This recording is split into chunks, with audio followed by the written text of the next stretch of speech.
That warm, fuzzy feeling of total food satisfaction, like finishing the last bite of a Gourmet King's Barbecue Steakhouse Angus. No. Correct.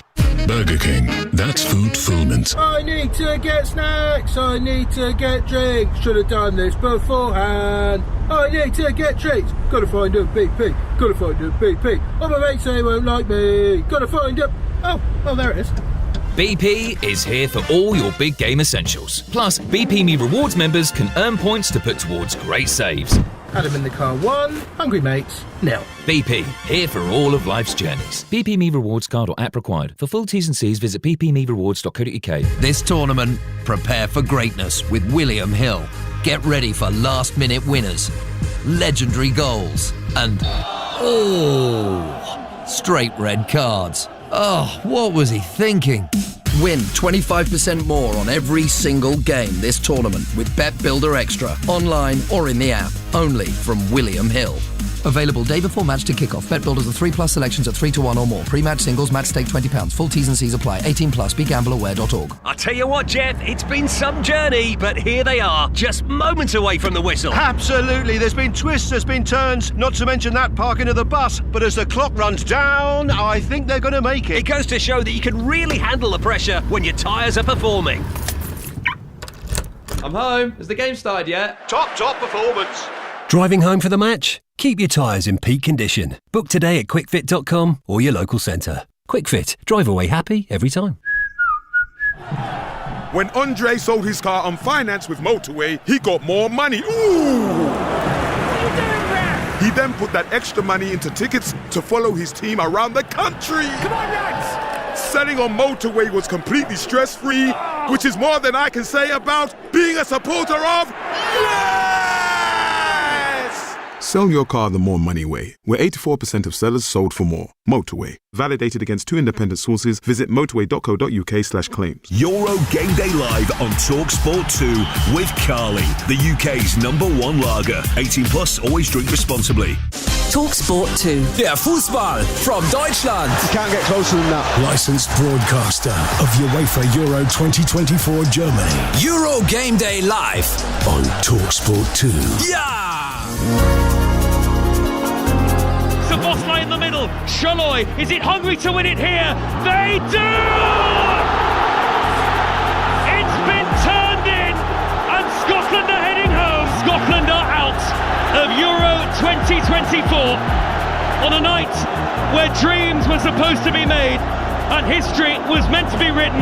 This is Scotland's worst nightmare. I think Steve Clarke's probably taken us as far as he can take us. For him to turn around and say, I'm not going to say too much because I like my money. If I was a Tartan Army fan paying thousands going out there and following those Muppets, I would have something to say, and hopefully his resignation's going in now.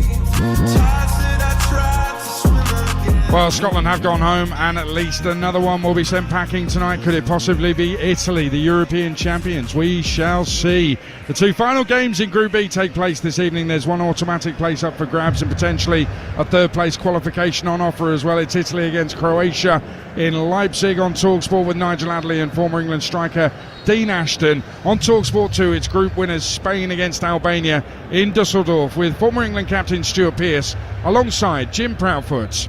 Thank you, Adrian. Well, the established big hitters are staking their claims to glory with 3-time European champion Spain, the first country to make it through to the round of 16. But behind them, the jockeying for position intensifies, and Albania's dreams of a first ever appearance in the knockout stages of a major tournament rest on them avoiding defeat. A draw here in Dusseldorf would leave them hoping for the best, but if they can pull off one of the biggest wins in their history, they'll be through, and Italian hearts might be fluttering.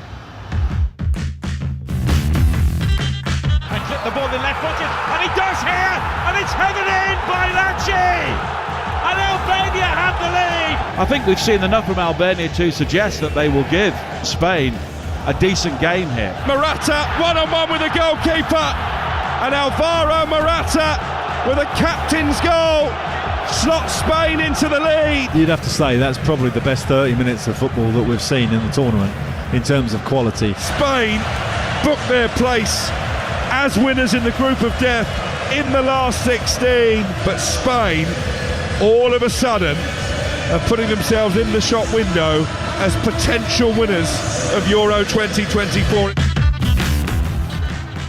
Well, Spain's position on top of Group B is assured. That's given them licence to make 10 changes tonight. Aymeric Laporte, the only man to keep his place. He plays because of an injury to Nacho. Jose Perez also injured. Rodri suspended.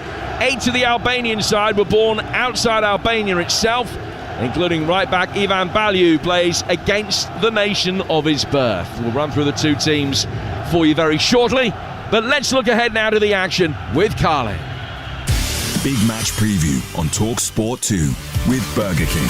Bring home the ultimate food satisfaction. Get your favourites delivered now. And the former England captain Stuart Pearce is alongside me. Stuart, Spain, the side that have caught your eye most in the tournament so far? Yeah, it would be fair to say they are. They've made very light work of this very, very difficult group that they've been picked in. I think they've changed a lot of mentality in regard to favouritism. They were looked at as an outsider, Jim. I don't think they are anymore. Well, we were in Dortmund for Albania's opening game against Italy when they scored after just 18 seconds. What did you make of them? The Albanians, I thought they're on the front foot, very mobile, decent on the counter-attack, always in the game. The Italians never put them to bed, and I thought the Italians played extremely well first half. Longer the game went on, the more the Albanians come back into the game, and with their fan base, which is almost a home game for them in this stadium as we stand at the moment, they'll be roared on for 90 minutes. How did they approach this tonight, bearing in mind that a draw might be good enough, but the bottom line is they're going to have to win, really? I'm not sure you're going into this game thinking a draw and hoping a draw will get you through. For me, they've got to try and win the game. I'll be interested to see the mentality of the Spanish. The Spanish, if they play to their full extent, I think the Spaniards will win the game. As we've often seen with these type of occasions, when one team has got 6 points and qualified, they can lose a little bit of sharpness. Well, that was a look ahead to the action in association with Burger King. Big match preview on Talk Sport 2 with Burger King. Bring home the ultimate food satisfaction. Get your favourites delivered now. And the two flags are just being laid out in front of the tunnel. The Albanian flag, red with the black symbol on the front. The Spanish flag of red and yellow with the crest in the wider yellow band visible to the right-hand side. And the increasingly familiar triangular flags are extended in front of each goal as well. The giant mosaic of the trophy stands just above the centre circle, and the two sets of players will be out very shortly.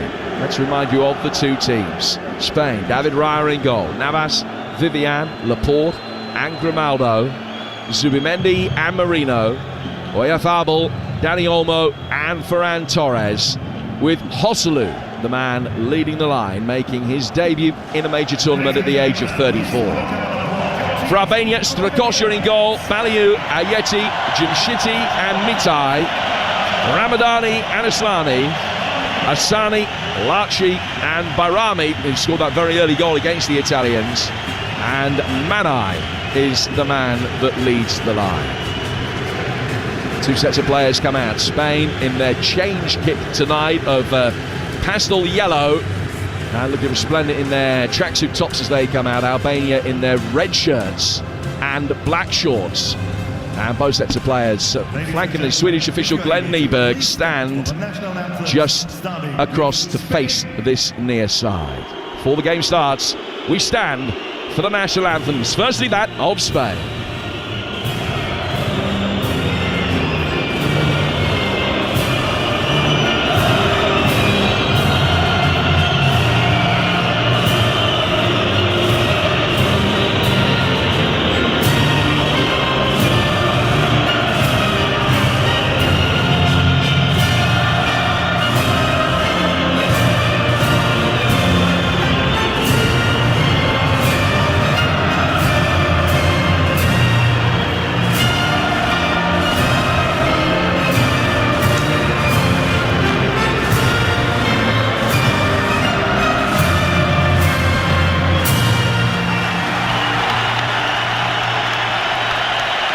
Spanish national anthem, La Marcha Granadera. And now the Albanian national anthem, the hymn to the flag.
And whilst that Albanian national anthem was being sung, away to our right-hand side, relatively small tifo, I suppose. It covered about the front 20 rows of the Albanian support was unveiled. A big cartoon picture of an Albanian footballer with his back to goal, and it just said "stronger together." A reminder of the maths and who needs what. Spain have won the group. Italy, Croatia and Albania can take any of the positions behind them. For Albania to finish second, they need a win here, and they need Croatia to beat Italy live over on TalkSport. That's providing the Croatians don't win by 2 goals more than Albania. Draw for the Albanians could be enough for them to go through as one of the best third-place teams, but they would need the Croatians to fail to beat the Italians. They'd also need 3 other results to go their way over the next couple of nights. That sounds like a tall order. It could all happen. None of the results they need are remotely inconceivable. But a Spain win tonight and Albania are definitely out. We will, of course, keep you fully briefed with what's happening in Leipzig in the other game. You got the TalkSport app. You can swipe between the 2 matches to catch all the action as it happens.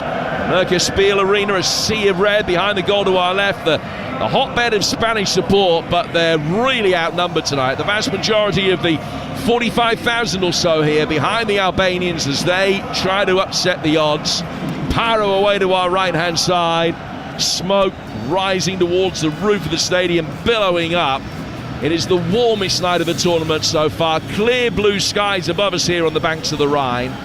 It's certainly a game that the players are glad is kicking off at 9 p.m. local time rather than in the middle of the afternoon. Spanish players just in a huddle. Away to our right-hand side, break away from that now. It is going to be Albania that will get us off and running, kicking from left to right in their red shirts and black shorts, and Spain in their changed kit of pastel yellow.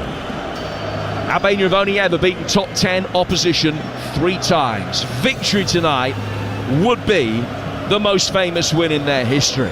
It's 9 years since they last avoided defeat against one of the game's big hitters, but their hopes of reaching the knockout stages for the first time depend on them holding off the much-changed Spaniards here in Dusseldorf tonight.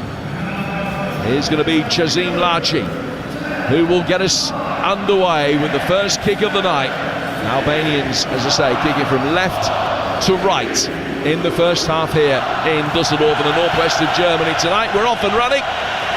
And a long ball pumped forward straight away. Albania have started both of the games they've played so far by getting on the front foot from the very off. And a Spanish player goes down over on the far touchline, claiming Jesus Navas that he should have a free kick, but it is going to be a throw to restart play. Delighted to say.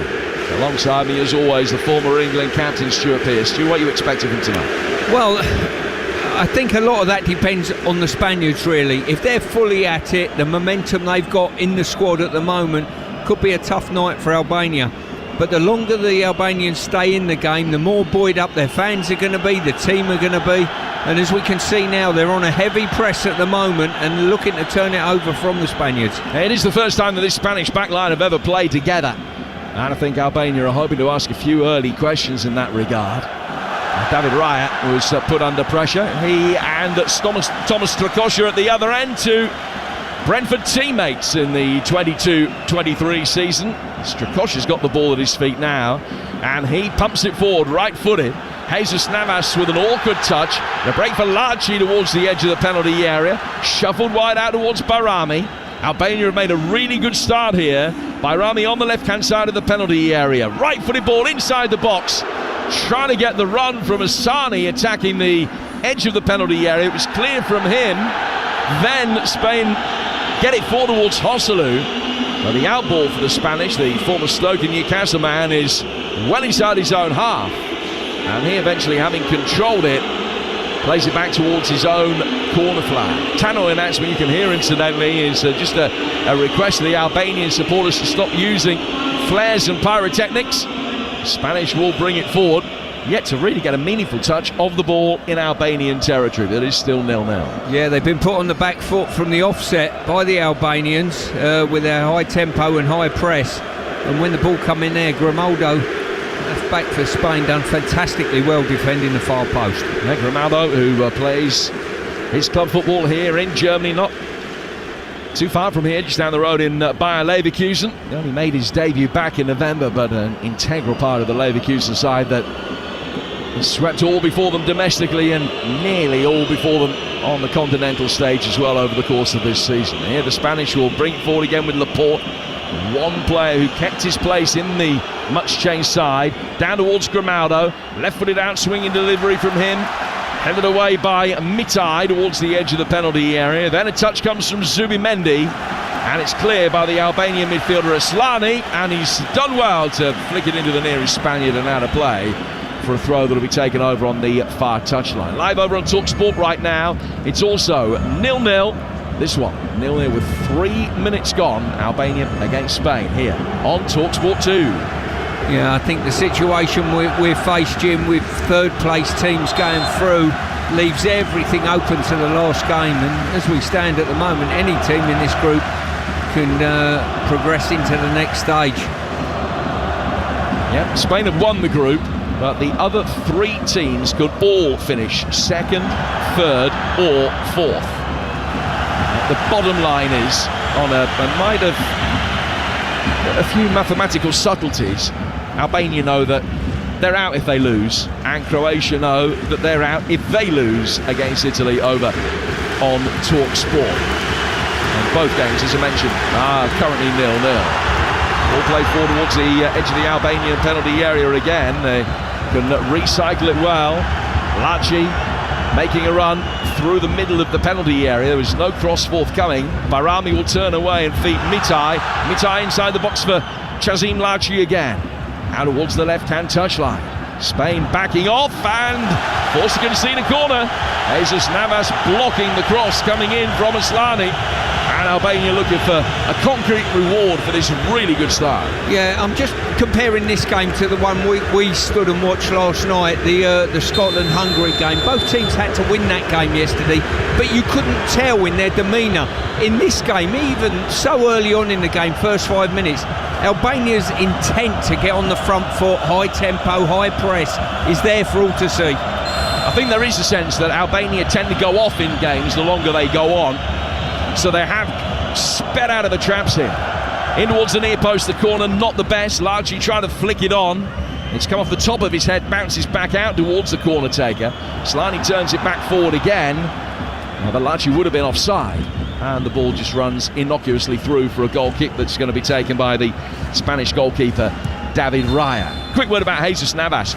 38 years old, tonight playing the 926th game of his career for club and country. Recall for the National League, for the Nations League, I beg your pardon, last season after 4 years out of the picture. Last tournament appearance before tonight was in the semi-finals of Euro 2012. He's had a dozen years without playing at a major tournament, but back involved tonight, the former Manchester City man. Yeah, he's been a super pro over his career. I was tipped off by Terry Gibson, I think, who was scouting in Spain at the time. When I was Manchester City manager, we couldn't secure his move to Manchester City. Subsequently come to Manchester City after I'd left, but we were looking at him as an out-and-out right winger then. He's played I don't know how many games as a right back, Jim, you know, or in that sort of area, a more deep-lying role. Yeah, moved back a few years ago, and a major part of the Sevilla side that had success in Europe.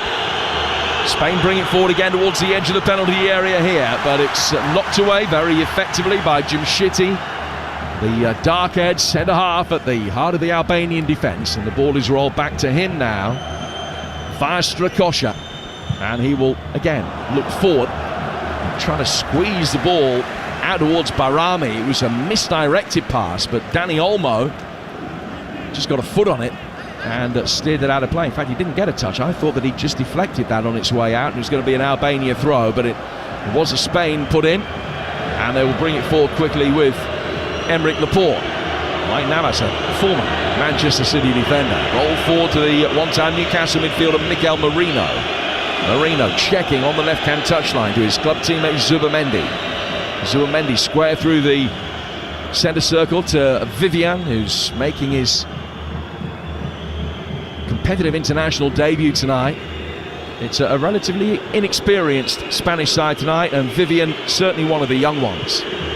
Left-footed ball from Laporte out towards the far touchline. Cleared. Barami chasing after it for Albania. Vivian's got it again, and he will just control it and go back for David Raya. Raya is winning his 6th cap tonight for Spain. 4 from the back, 0-0 with 7.5 minutes gone here in Dusseldorf. Still 0-0 in Leipzig as well between Croatia and Italy. Ball inside the penalty area. Ayeti, the shaven-headed centre-half for Albania, gets it away. Picked up though on the left-hand touchline by Grimaldo. Grimaldo just trying to turn a little reverse ball down the left-hand side of the penalty area. It's very well defended by the retreating Chazim Lachi. He lets the ball run out of play, threatened that he was going to have to clear it, and then just with the deliberate miskick, lets the ball go over the line and out for a goal kick that the Albanians will take. And they've laid a very solid platform in this game so far, Stuart Pearce. Yeah, they certainly have. Similar in that start that we saw against the Italians in the earlier group match, but I think they want to keep the tempo high. The Spaniards will want to take the sting out of them with some possession play, but saying that, the Spaniards are quite happy when they do get it wide, they'll put it in the box and cause problems with their crossing. You're listening to Euro Game Day live on TalkSport 2. It's presented by Carling, the UK's #1 lager, 18 plus. Please drink responsibly. And a reminder that tomorrow night we'll also have a choice of listening for you. This time tomorrow we'll be in Cologne for England against Slovenia, and Denmark-Serbia, the other game of the group, will be live on TalkSport 2. Tell you what else we've got coming up for you tomorrow as this half progresses. The ball laid off by the left-sided midfielder Asani, out towards the Albanian touchline for the fullback Mitai. Quick exchange of passes with Barami in his bright yellow boots. Now back for Jimshiti again. He'll turn it, the Albanian number 6, play to his left, squeezed forward for the intended run of Manai, but it was overhit for him and goes through for David Raya. It's the first time they try to get the ball in between the two centre-halves for a run from Manai. Yeah, Manai started his run, thought he'd be offside, checked his run, and the ball was played perfectly for the initial run. At that stage he'd put the brakes on, and ball just went through to Raya. And a spell in Spain. Did Manai, who's playing his club football in Turkey now with Sivasspor. He got 22 goals this season, which might come as a surprise to Watford fans, who only saw him score once in his time with the Hornets. Jesus Navas. Over on the Spanish right-hand side, played back into a central area again for Vivian. Vivian to Laporte. Laporte getting it onto his left foot, down to the left-hand touchline for Oyarzabal.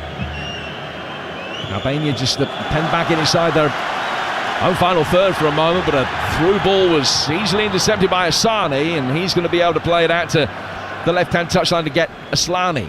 making his way forward. One of the most highly regarded of the players in this Albanian team.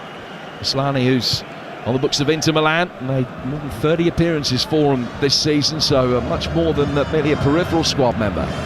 Down towards Baliu on a big night for him, the Spanish-born right back who is on the books of Rayo Vallecano.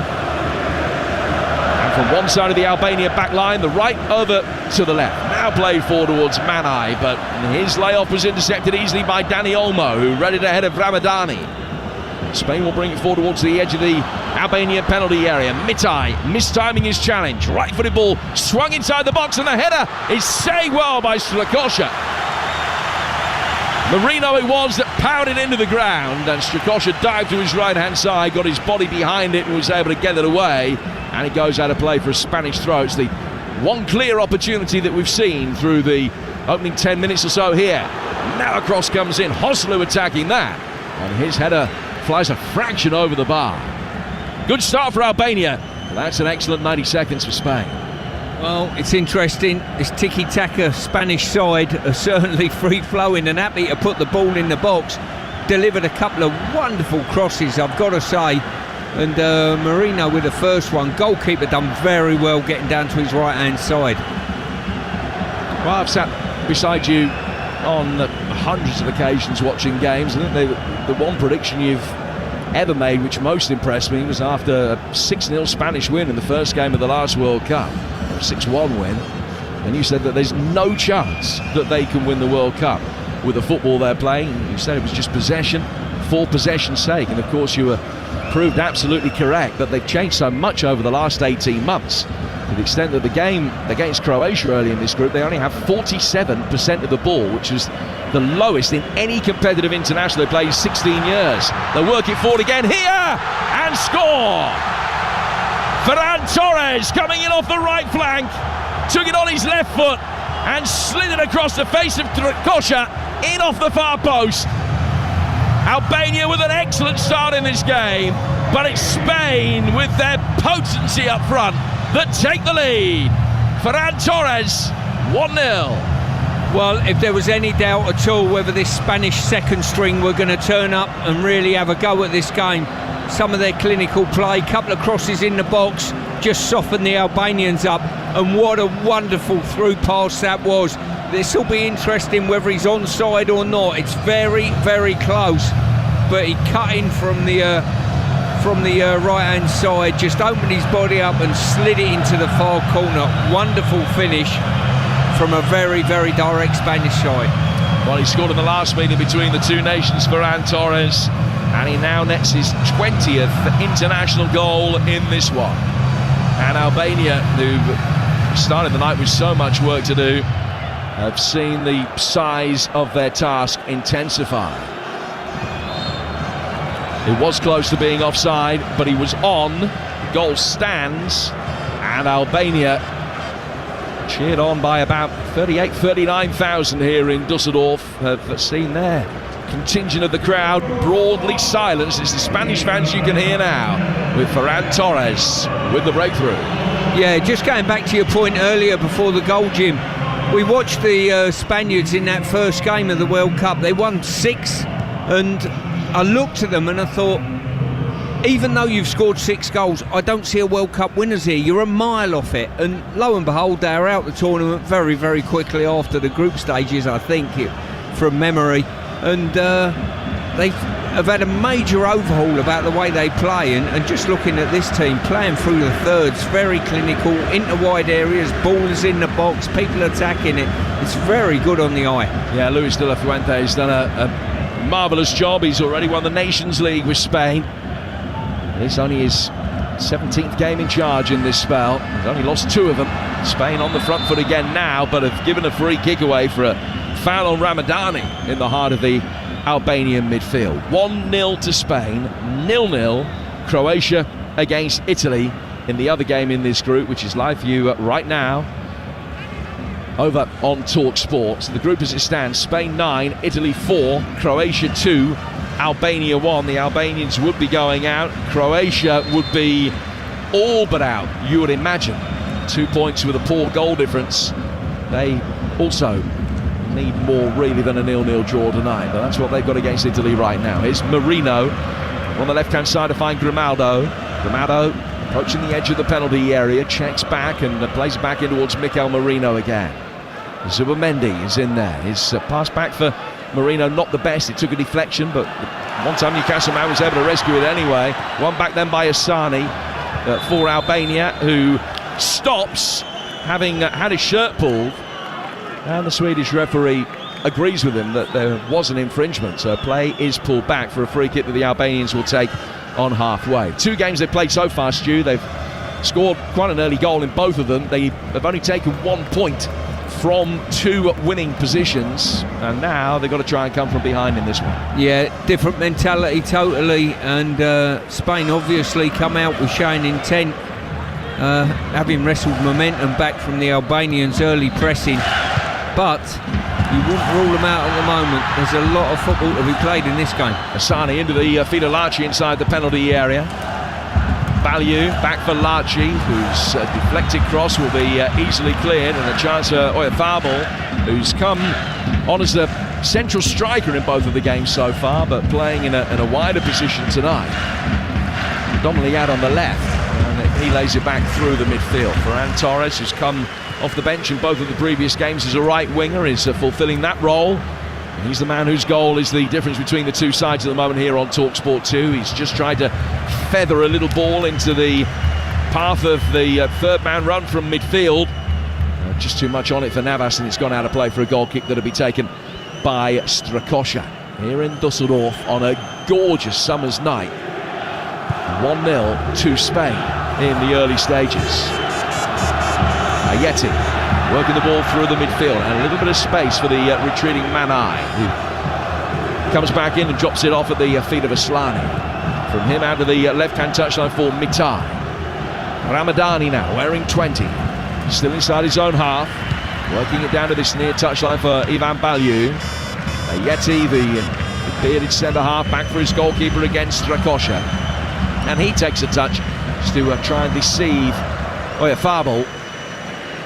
And he slows it down almost to a standstill inside his own penalty area before driving it forward. Manai always likely to be beaten by the physical presence of Danny Vivian. Now Zubimendi can bring it forward through the midfield for Spain in their change kit tonight of pastel yellow. Dani Olmo out towards the right-hand touchline. Ferran Torres controlling it, working it back inside for Olmo again. He's on the edge of the centre circle, finding Laporte. Laporte controlling the ball with the studs of his left boot, keeping his place tonight in the side because they've got an absence of centre-halves really, with Nacho currently out through injury. I think if Nacho had been available, he would have started tonight, and it would have been 11 changes made by De La Fuente. Albania making just the one, finding themselves a goal down, but they've got a throw here in the right-back position, level with the edge of their own penalty area. Still Croatia 0, Italy 0, and here in Dusseldorf with 19 minutes on the clock, it's Albania 0, Spain 1. Here's Stuart Pearce. Yeah, the Spaniards just taken some of the sting out of Albania at the moment, and when Albania have had the opportunity to sort of turn it over and counter-attack, they've not really gone with numbers at this moment in time. Torres. There's a lot of Jesus Navas there. It's a ball that was just siphoned it out towards the touchline, and Navas had to scamper after it. He was able to get there. He's played it back for Vivian, the Athletic Bilbao centre-half, to Laporte. Laporte, French-born, but qualified for Spain. Now from him to the left-hand side for Oyarzabal. Now on the edge of the centre circle, Vivian's got it again. Plenty of time for him just to pick the pass. A really intense press in the very early stages from Albania, but they have neglected that over the last 10-15 minutes or so. Just allowing Spain much more of a foothold in the game. Well, they had a good 90-second, 2-minute spell immediately prior to Ferran Torres' excellent finish for the goal after a sublime Dani Olmo pass. Laporte on halfway. Work forward here for Zubimendi. Zubimendi to Marino. Back for Laporte. Laporte to his right-hand side for Vivian. Spain difficult prospect to try and get possession off when they're in this kind of mood. Yeti getting it away, and Vivian will pick it up at the back again for Spain, who are now camped in Albanian territory. It was the other way around in the first 6-7 minutes of the game. Mitai, the left back for Albania. Now Ramadani bringing it forward towards halfway. Laporte stepping up for the defensive line, got the better of Manai. Marino's in with a strong challenge, which has left an Albanian player on the deck. Ramadani still rolling around. Spain perfectly entitled to carry on, but a shot that is fired in from Dani Olmo from distance goes some way wide. 1-0, Albania with work to do. Remember, if they lose this game, they are out. If they draw, they may well be out as well. Italy will finish second in the group unless they lose. If they do finish second in the group, they get Switzerland in Berlin on Saturday. Whoever finishes third in this group will play against the winners of either Group E or Group F. So that could well be Portugal. And if you win this group, you play against one of the teams that finishes third. That'll be a game on Sunday in Cologne, and that could well be the winners of Group E, which may well, the team that finished third in Group E, I beg your pardon, which may well be Slovakia or Ukraine. A lot of football to be played before this weekend. You'll hear every kick of every game live on TalkSport and TalkSport 2. Spain in possession again with Dani Olmo, winning it back inside the centre circle, and now in a position to drive forward to his left-hand side. Grimaldo, time for him to measure the cross. He's got to wander the left foot. It's cleared. Dani Olmo winning it back to Grimaldo, now down towards Marino, stood up for Joselu but headed away by Jimshiti. Cleared by the Albanian midfield through towards Manai, who was fouled. It was a theatrical dive right in front of the referee. Once the contact had been made, but before the free kick can be taken, the referee's going to have to go out and see what the problem is for Aslani, who's gone down over towards the left-hand side. We're midway through the first half, and Spain good value for the 1-0 lead, Stu. Yeah, they certainly are. The longer this game's going on, I think Spain are in the process of breaking the Albanian hearts at present. One or two of the Albanians gone to ground rather cheaply and looking for a bit of charity off the referee. You're listening to Euro Game Day Live on TalkSport 2, presented by Burger King. Bring home the ultimate food satisfaction. Get your favourites delivered now. Albania taking the free kick. Aslani's in a position to continue. Dani playing it forward. Left-hand side, Barami, who got Albania off to such an extraordinary start in this tournament with that very early goal against the Italians. He's got it now down towards the byline, and he's just trying to shuffle his way inside the box, taking on Vivian. He couldn't beat him. Vivian will clear it. Joselu flicks it on towards halfway, but Albania will come again. Yeah, good defending by Vivian there. Probably nailed his player right to the byline, and there was nowhere to go. He only had one direction to go. Stood on his feet, took it off him rather comfortably. Back it goes from Asani. Play down the right-hand touchline again, controlled neatly on the thigh by Laci, and he's won a throw. Silvinho, who is in charge of Albania incidentally, the Brazilian that took over in March of last year. He's got a winning record. He's also got Pablo Zabaleta and Doriva amongst his coaching staff, so familiar faces all round. Ball hoisted forward towards the edge of the penalty area by the Albanians, cleared easily by a Fable down the left-hand touchline for Dani Olmo, who's been pretty heavily involved all over the place at the moment. He's won a free kick here, about 5 yards inside his own half. It's a low 5 of recognition from his coach Luis de la Fuente, and Spain continue to control this very ably. 1-0 they lead. Albania, bearing in mind they need to win. You can't clearly show your hand too early against a Spanish side like this, even a much changed Spanish team. But what do Albania need to do to try and get themselves back into this game?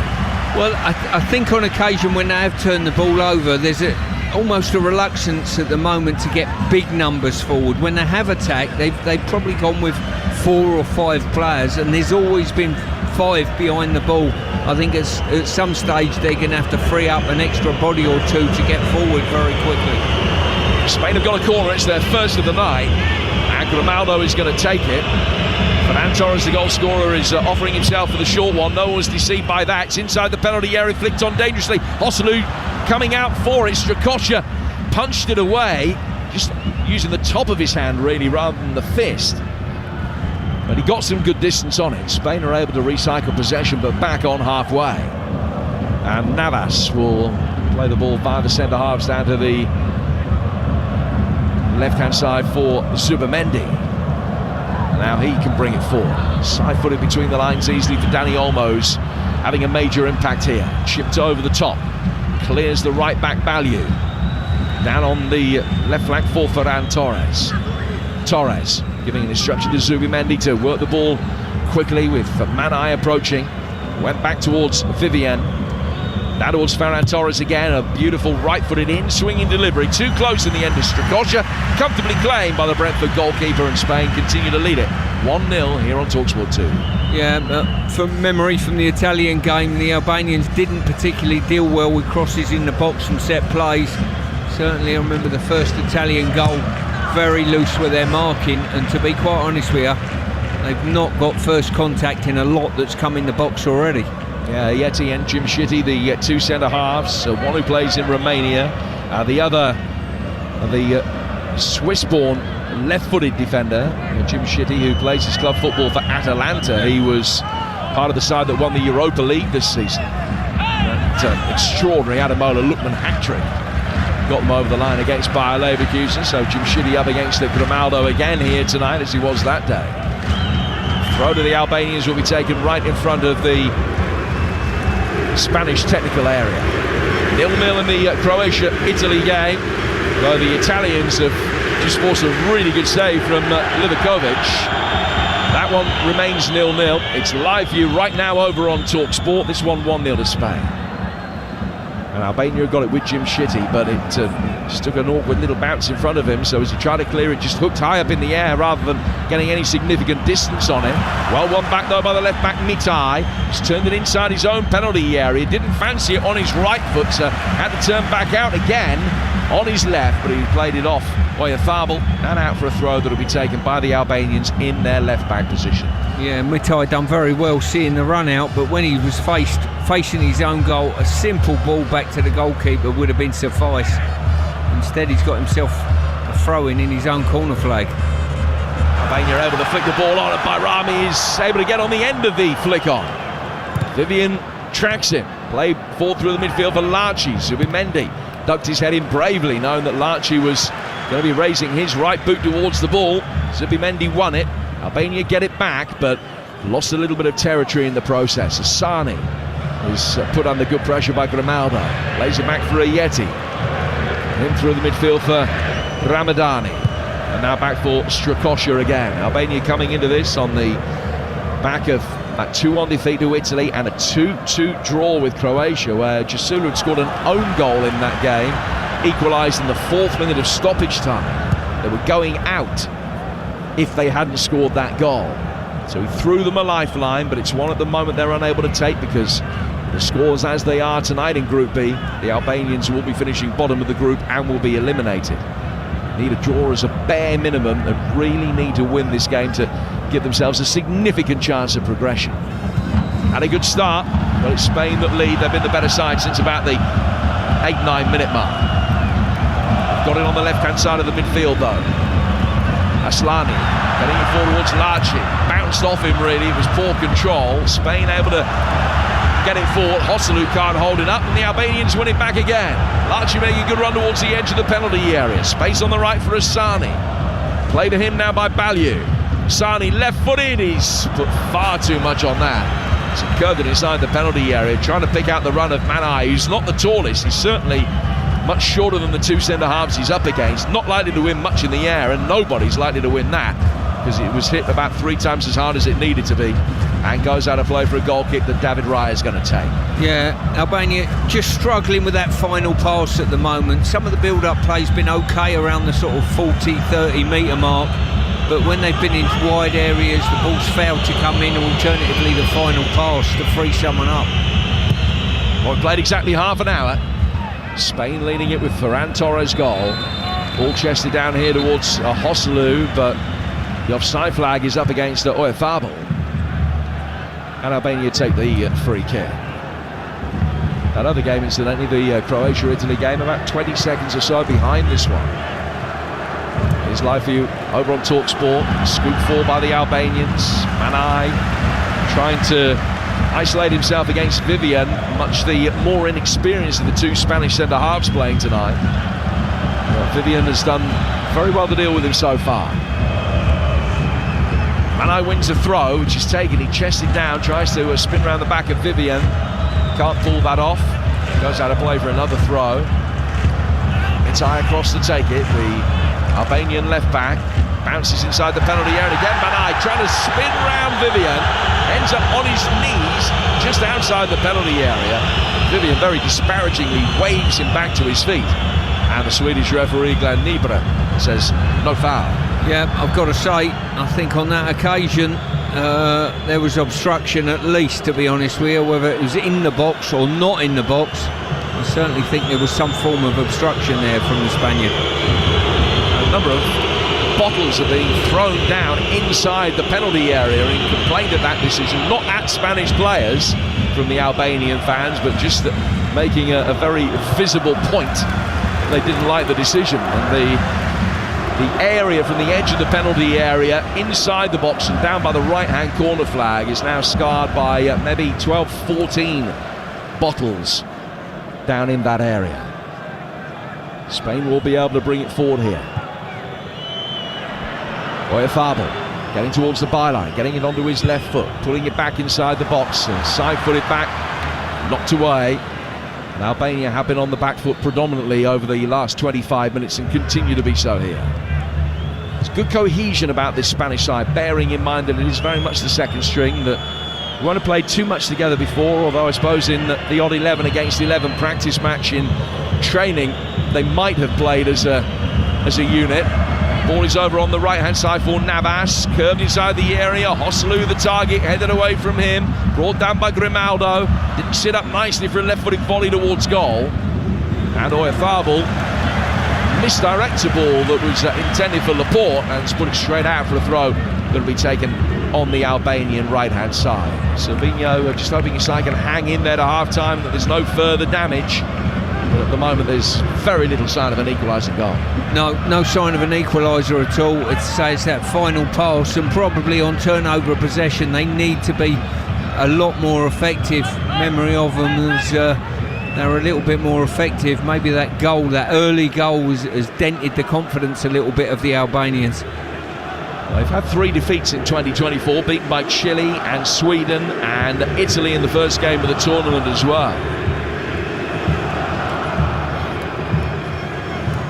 Spain, on the other hand, coming into this on the back of 8 successive wins in competitive internationals, which is some record. Last one 9 in a row back in the period between 2014 and 2016. It was a run that was ended by Croatia in the 2016 Euro. Spain on the front foot again, turning it forward, getting towards the byline, chipping it up inside the box. Strakosha will see it bounce inside the 6-yard box, but he knew there was no chance Oyarzabal was going to get there first, and Balliu sweeps up, clears his lines and puts it behind for a corner.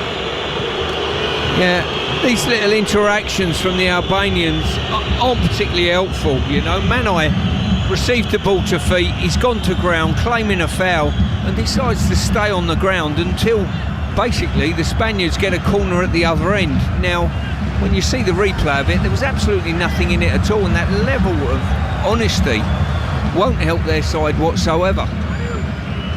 Corner taken short by the Spanish, who've had 60% of the possession so far. They've had all 4 shots in the game. Albania yet to muster a single attempt on David Raya's goal. He gets a touch of it now. Spain from the corner worked it steadily backwards. Raya fielding it about 10 yards outside his own penalty area in a very central position. Displays it to his left-hand side for Laporte. And Laporte is able to work it forward towards Grimaldo. Laporte gets it back again. And controlling it, plays it past Laci. Down towards Vivian. And Vivian goes out towards the right flank for an opportunity for Jesus Navas to bring it forward.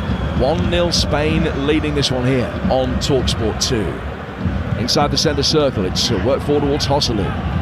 Oslo, what a season he had for Real Madrid, his boyhood team. Towards the edge of the penalty area, clipped in by Zubimendi, headed away by the retreating Mitai. He's going to have to chase after and stop it going out of play for a corner.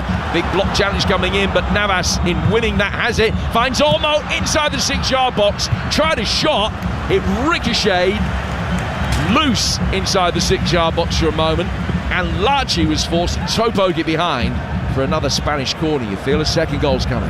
Yeah, what I'm enjoying about this Spanish team, Jim, is the fact when that ball's out wide, all the rest of the players, the strikers, the midfield runners, they know the ball's coming in the box, and it's brilliant. There's nothing worse than, people turning down crossing opportunities.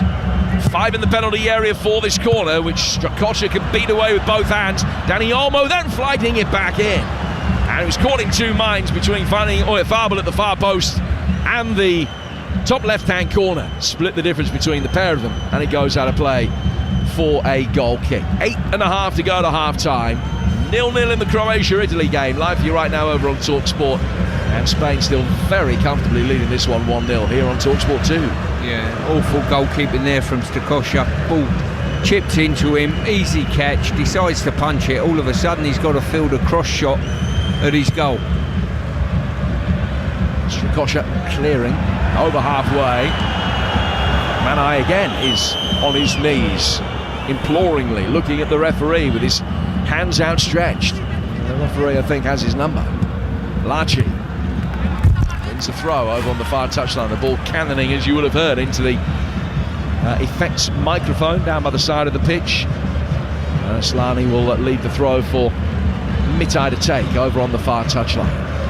Albania have played 55 games in their history against sides who are ranked in the top 10 of the world. They've won only 3 of those 55. The first one coming against the then European champions Greece back in 2004, and then they had 2 in the space of 12 months.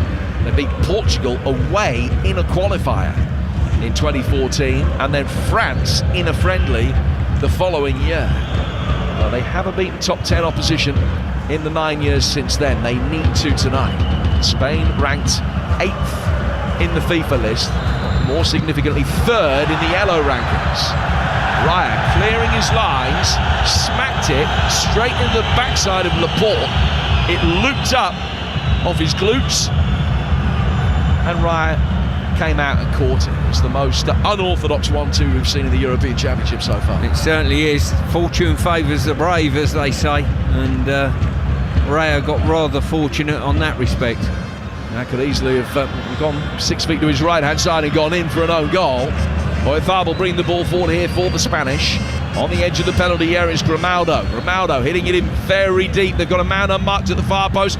Well brought down in there, trying to set it up for Joselu. Didn't come off. And now the break might be on. Mitai getting it forward for Bayrami. And he's ventured midway inside Spanish territory.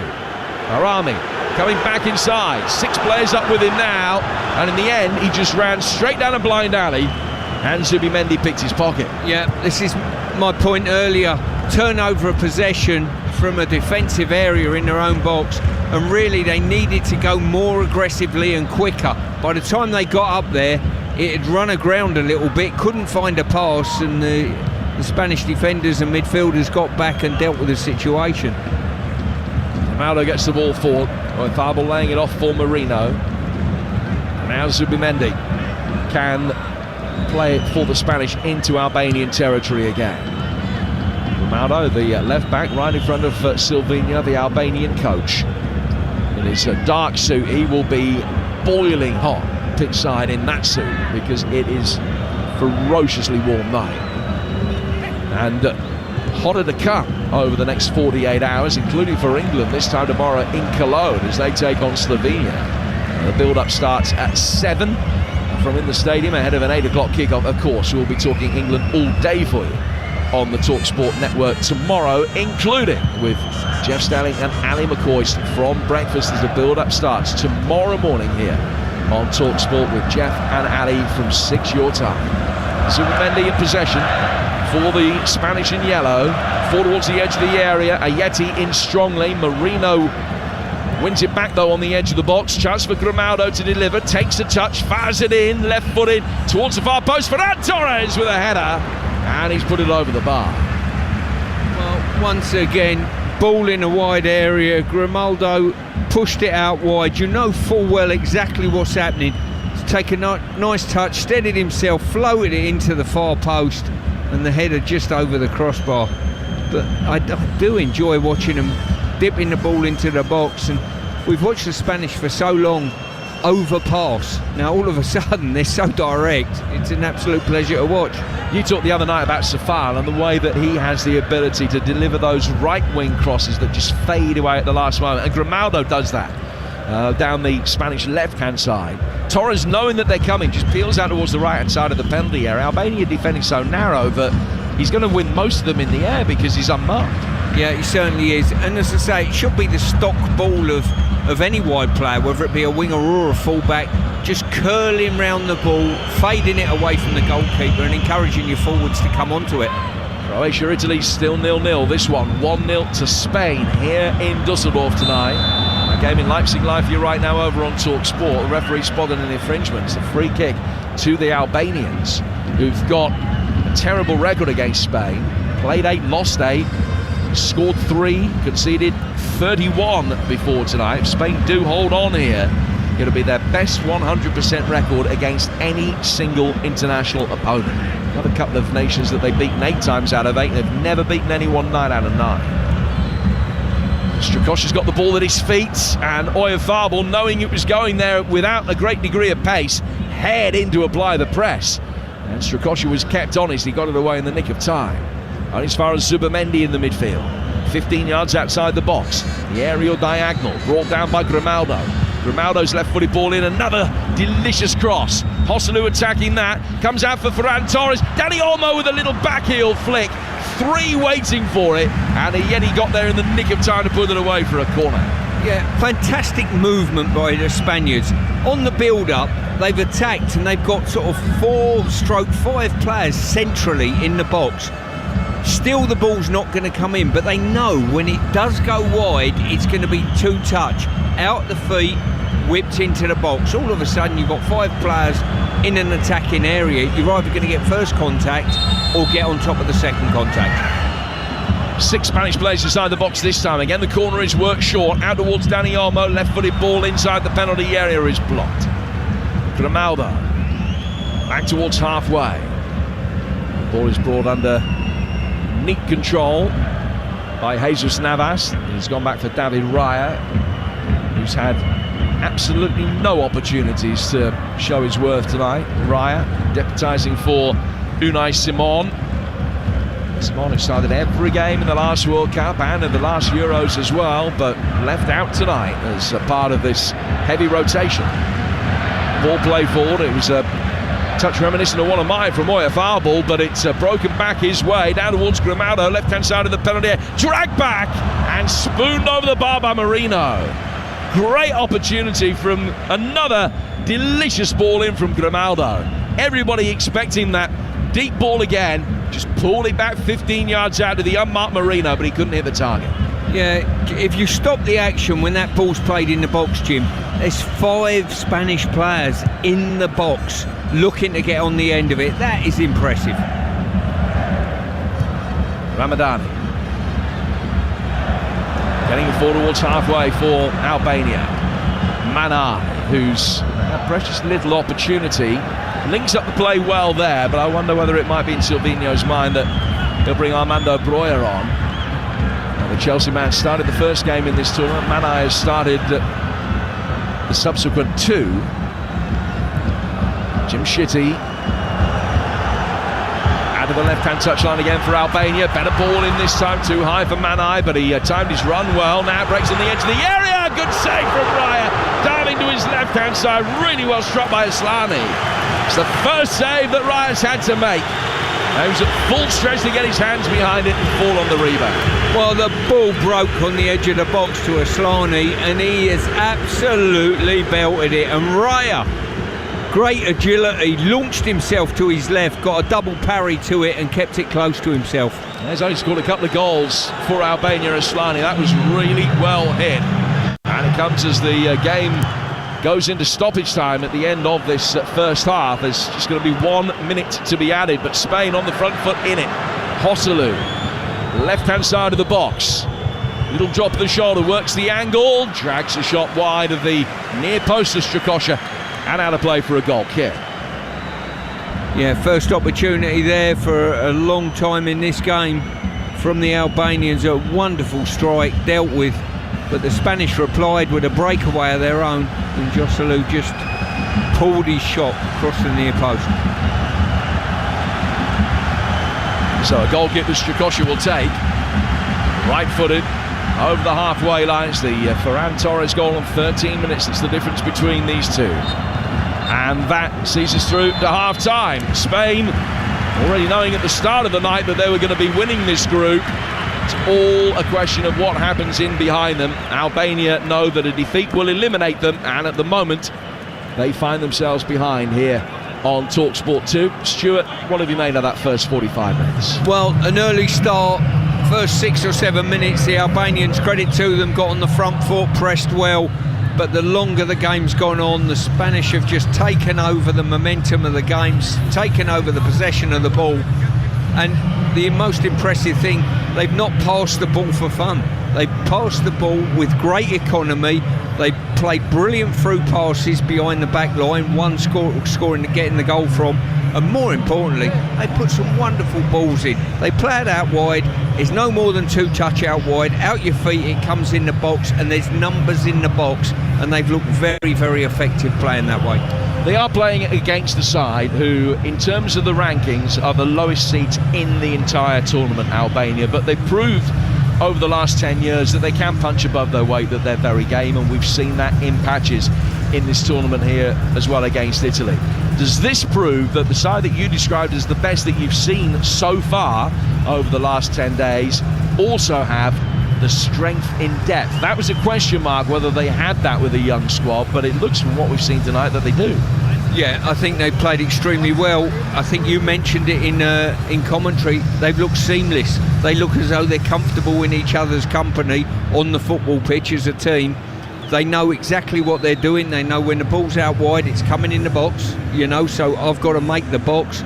They're making the box in big numbers, and they're a pleasure to watch at the moment. The plus for the Albanians, it's only 1-0. So why it's only 1-0, they've still got an opportunity. If you look at the Albanians and say, you're going to get an equaliser in this game, they might say, coming away from this tournament, if they do go out on 2 points, 2 draws in this group is a step forward in our evolution as a country, footballing wise. Well, the whole of the second half is to come. A reminder that the other game tonight in Leipzig is live for you right now over on TalkSport. That's also half-time. Croatia against Italy is 0-0. So as things stand in the group at the moment, Spain have 9 points, Italy 4, Croatia 2, and Albania 1. Albania would be out, Croatia wouldn't mathematically be out, but 2 points with a goal difference of -3.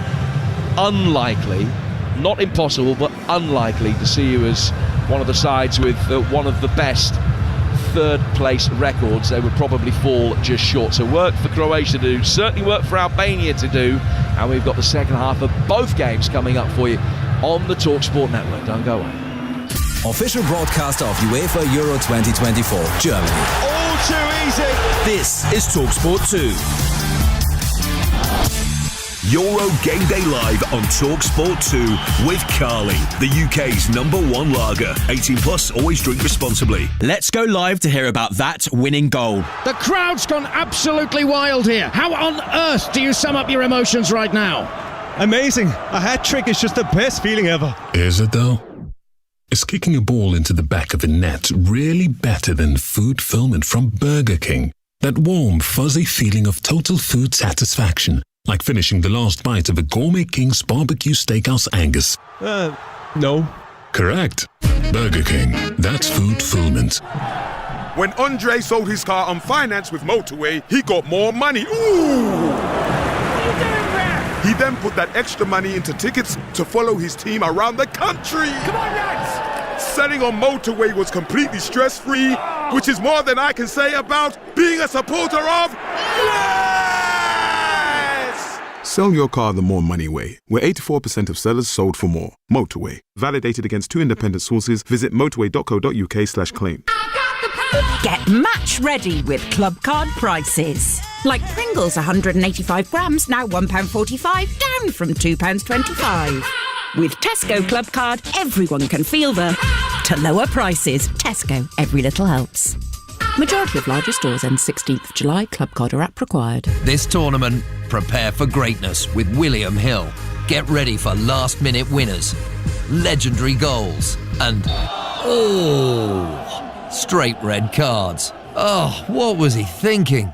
Win 50% more on every England game this tournament with Bet Builder Extra, online or in the app. Only from William Hill. Available day before match to kick-off. Bet Builders are 3+ selections at 3-1 or more. Pre-match singles, match stake £20. Full T's and C's apply. 18+. BeGambleAware.org. Strength comes from confidence, both on and off the pitch. And confidence starts with self-care. Upgrade your game with Dove Men Plus Care Advanced 72-hour sweat protection antiperspirant deodorant and Dove Men Plus Care 24-hour nourishing body wash. Perfect for your post-match shower. Now available in new eucalyptus and mint long-lasting fresh fragrance. Let confidence last with Dove Men Plus Care. Proud partners of UEFA Euro 2024 Germany. Here we are then, Jeff. Just minutes to go until the whistle. Will they make it? Tense is an understatement, Jeff. There's so much riding on it. The question is, will they be able to find that extra gear when they need it most? And here we go. Oh, yes, they've made it. That's why you drive a properly maintained vehicle. Love to see that. It's starting, come on. Make sure your journey to the match is a smooth one. Book a free vehicle safety check today at quickfit.com or your local centre. QuickFit, drive away happy every time. I need to get snacks, I need to get drinks, should have done this beforehand. I need to get treats, gotta find a BP, gotta find a BP. Oh, my mates say won't like me, gotta find a... Oh, there it is. BP is here for all your big game essentials. Plus, BP Me Rewards members can earn points to put towards great saves. Adam in the car 1, hungry mates, nil. BP, here for all of life's journeys. BP Me Rewards card or app required. For full T's and C's, visit ppmerewards.co.uk. Euro Game Day Live, delivered by TalkSport 2 with Burger King. Save big with the $4.99 King Box. It's the ultimate match day lineup, featuring a barbecue double melt burger, chili cheese bites, fries, and a drink. Official broadcaster of UEFA Euro 2024, Germany. Brilliant goal! This is TalkSport 2. And here they come. What a magnificent sight. Yes, it's live British horse racing on the radio, and TalkSport 2 have got it covered. Wednesday afternoon from 1, TalkSport 2 will bring you full coverage and live race commentary of all the action, direct from Worcester. Saddle up for live British horse racing on the radio. Download the TalkSport app and swipe left, or ask your smart speaker to play TalkSport 2 to follow all the action. Wednesday afternoon from 1 on TalkSport 2. TalkSport 2. Bigger, better, bolder. Zieh rüber! Licensed broadcaster of UEFA Euro 2024 Germany. Euro Game Day Live on TalkSport 2. Welcome back to Dusseldorf, the second half of Albania-Spain to come here on TalkSport 2.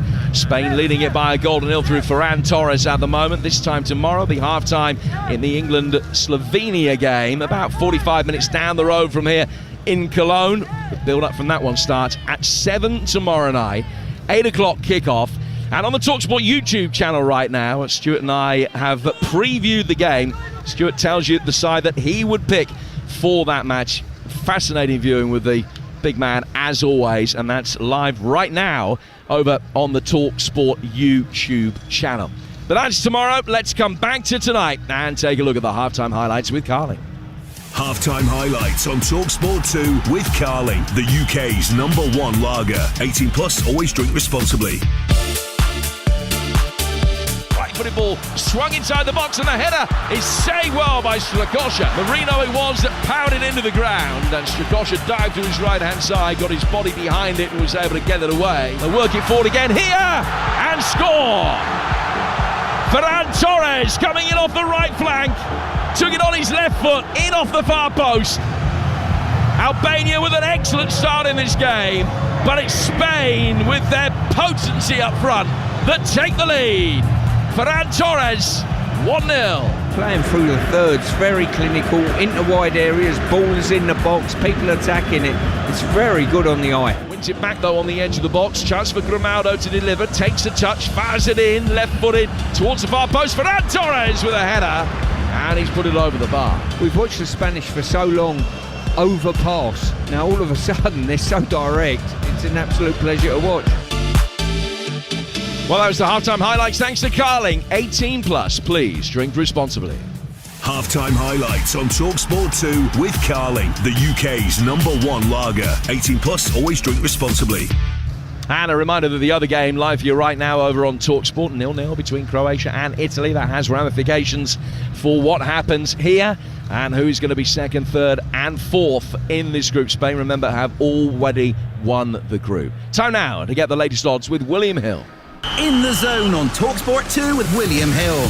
Prepare for greatness with William Hill. 18 plus, gambleaware.org. And no surprise that Spain are heavily odds on, 1-0 up and 12-1 on to see the job through from here. 7-1 the draw. And Albania to turn it around and win 35-1. Also, the Spanish to score a penalty, 15-2. And Dani Olmo to have at least one shot on target is 11-8. They're both enhanced odds. That's all thanks to William Hill. 18 plus, begambleaware.org. In the Zone on TalkSport 2 with William Hill. Prepare for greatness with William Hill. 18 plus, gambleaware.org. So Spain leading and winning the group, second in the group at the moment. Italy 0-0 in their game with Croatia over on TalkSport right now. And this is how the first half played out in Leipzig in the company of Nigel Adderley and Dean Ashton. Croatia, realistically, this is a match they must win or they will be going home. A defeat for the Italians and a shock win for Albania against Spain, and the AZOIR will also be on the first flight back to Rome tomorrow morning. Croatia come forward now and a shot fired in, and it's tipped over by Donnarumma. The high cross in, Retegui's header is just wide, and Livakovic was rooted to the spot there. I don't think he had it covered. Morella dinks a high ball in, a free header for Bastoni, tipped over the top superbly by Livakovic to keep Croatia alive in the championships.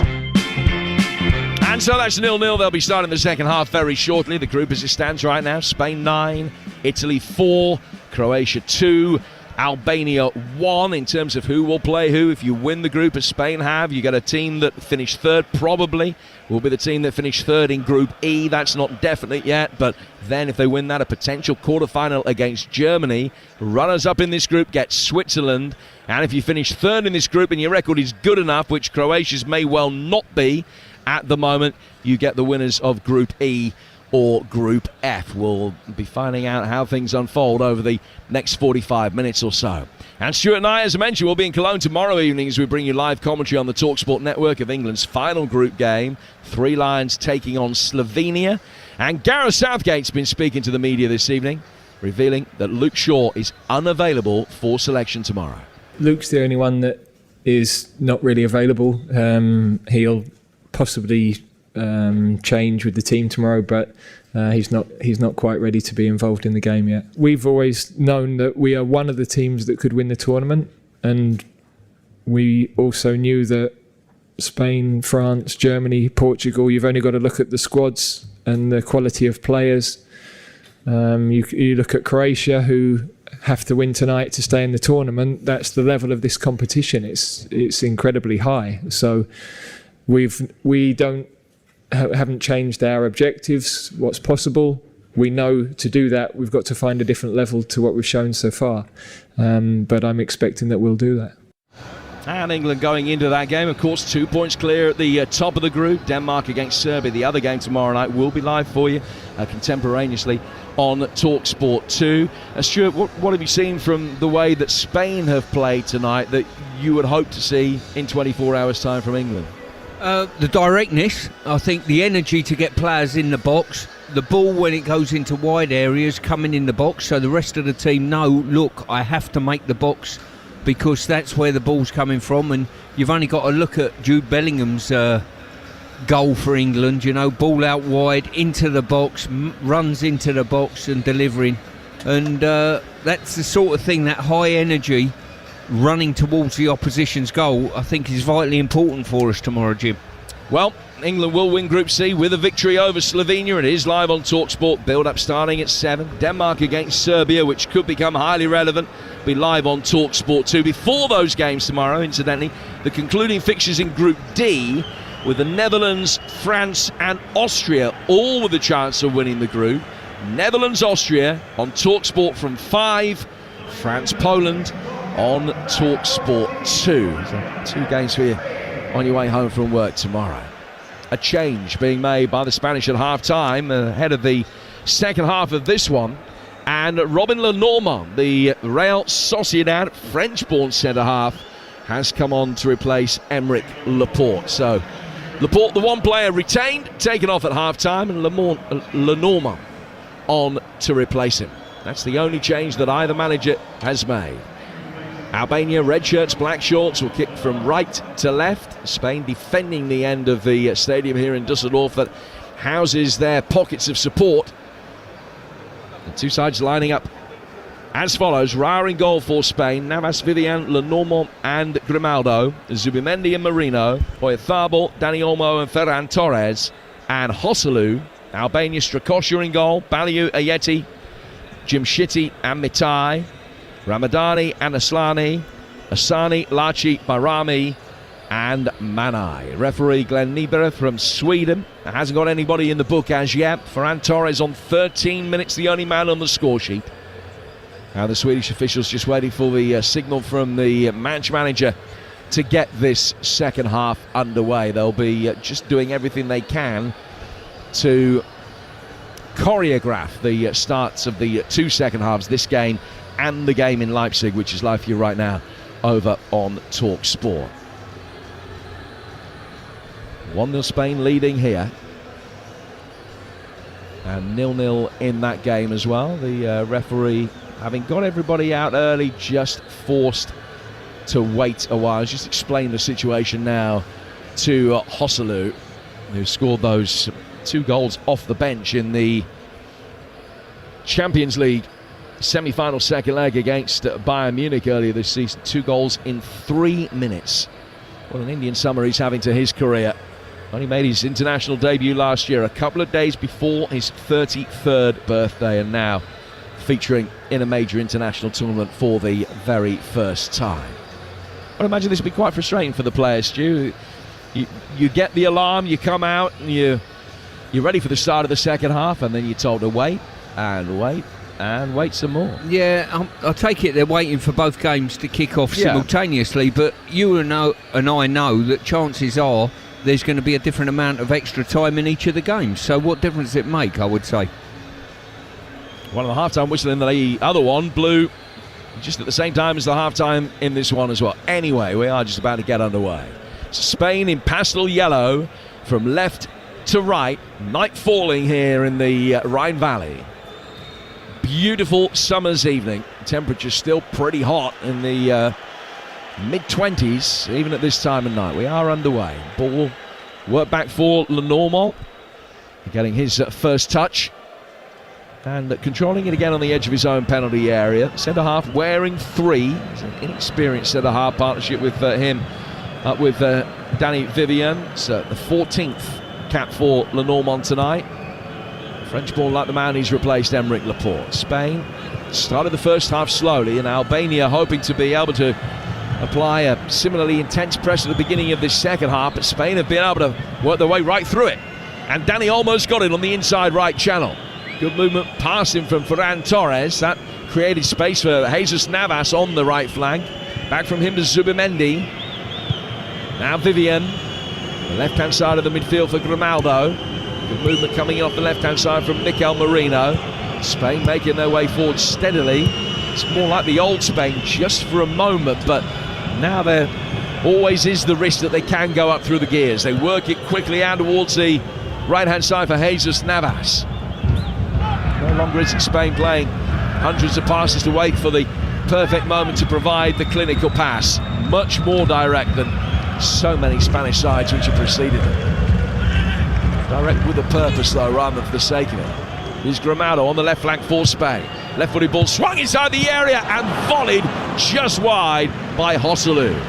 50 passes in the move, and then when the ball comes in, Joselu, off balance, acrobatically, fires a left-footed volley just past the post. Once again, the Spaniards holding their width on both sides, full-back and wide player, as wide as you can possibly get. When it turned up in that wide area, whipped in as per normal, two-touch. And Joselu really unfortunate with an acrobatic hook. That clearance comes from the right-hand side from the goalkeeper. Headed on by Manai. Then headed down through the midfield. Flicked on by Dani Olmo. Dani Olmo playing it back. Worked down to the heart of the Albanian back line. And on the left-hand touchline, it's worked back through. Once more by the Spanish Marino. Trying to get it in. And Strakosha can come out and is able to claim it just on the penalty spot. 2.5 gone in the second half, and it's still 1-0 Spain. Well, Balliou done really well there, just seeing out the run, but he left it for his goalkeeper. Unfortunately for him, his goalkeeper didn't leave it for the centre forward to run in and tap into the goal. And at this moment, it looks as though Albania are going to have to get a goal against the run of play in some way, shape or form. I just wondered at half-time, Jim, whether Brozier might come on to offer a little bit more pace, a little bit more physical prowess as well. Manai not offering a great deal at present. Jemshidi over the halfway line, play forward through the heart of the centre circle. In terms of possession in the first half, it was 61-39 in Spain's favour. Albania probably need to up that by a couple of notches, get themselves back into this game. Remember, a draw still might not be good enough. It will be, as things stand, be enough to get them back above Croatia and into third place in the group. They're currently bottom of the group. But realistically, this is a game they need to win. A draw might end up being good enough, though, if other results go their way. They would need Slovenia to lose to England. They need Georgia not to beat Portugal. They need the Czechs not to beat Turkey, or have a higher scoring draw than Albania do tonight. So it could happen. Spain bring it forward, though. Dani Olmo in towards Joselu, just waiting for the pullback. Albania are able to bring it away again towards the edge of the centre circle. Down to the left-hand side. Long crossfield ball. Nice pass by Aslani. Out of the right-hand side of the penalty area. Aslani getting it back. Right-footed effort. That is blocked. Comes back outside the penalty area again. Asani down the right-hand side of the box. Laci turning, clipping it inside. Headed away by Vivian, who's had a good night tonight on his competitive debut. And now Dani Olmo can lead the counter-attack, scything his way through. Strakosha was off his line. He's gone for goal from 55 yards, but he didn't get anything like the elevation that he needed. And he goes straight through for the goalkeeper. Yeah, he done super there. He drove past two players, got his head up, but he's just stretching for it, really. Couldn't get any elevation, as you rightly say. Just prior to that, the Albanians, good build-up play, good counter-attack. Once again, that final pass just lacking. Albania will try and play forward from the back with Aslani. Chipped over the top by Ayeti, and it just goes all the way through without causing the Spanish any problems at all to David Raya.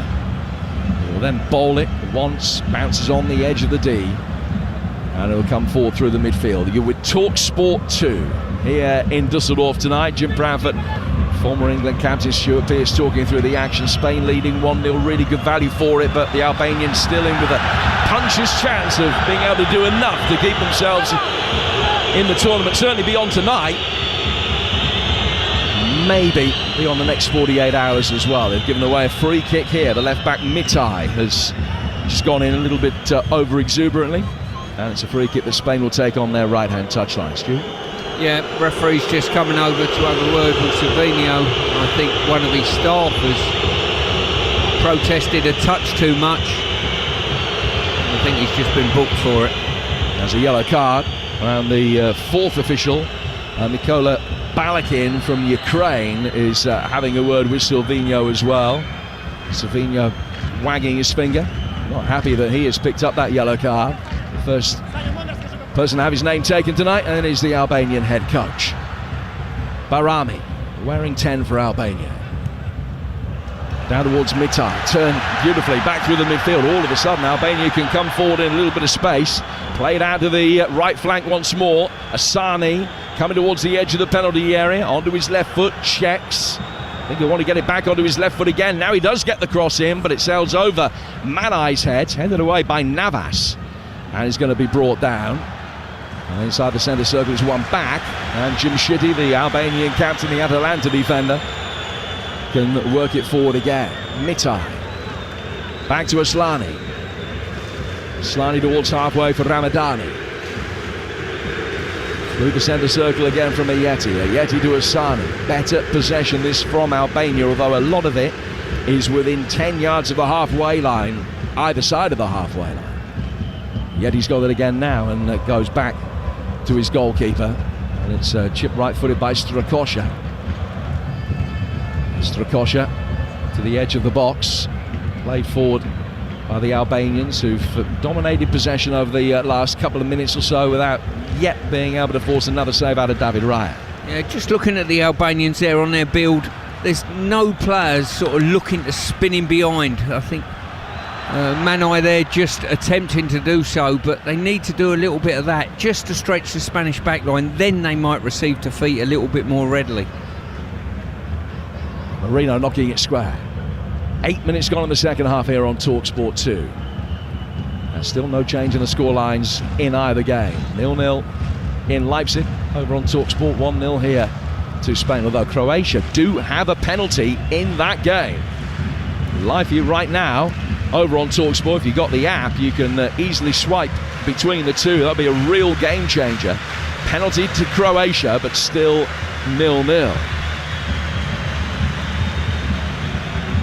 Spain with possession on the edge of their own penalty area. Lenormand back to his goalkeeper, David Raya. Out from Raya to Vivian, and back again. And now play forward towards Zubimendi, and back again. And it's much more measured at the moment as far as the Spanish are concerned.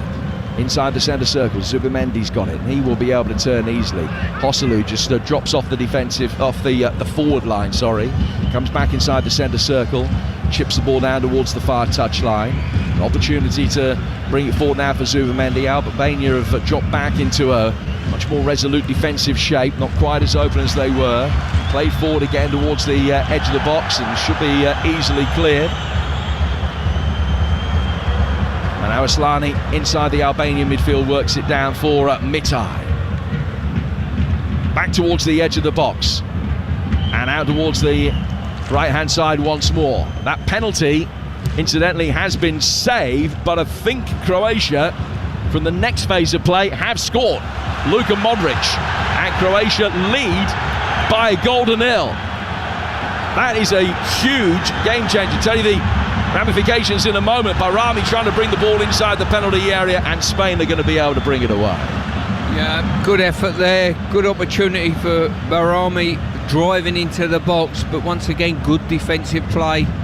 A numbers game, managed to keep him out.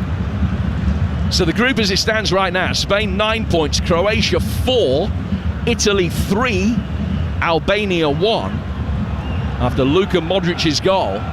Donnarumma saving the penalty, and then Luka Modric, having seen that penalty save, for the next phase of play, able to score.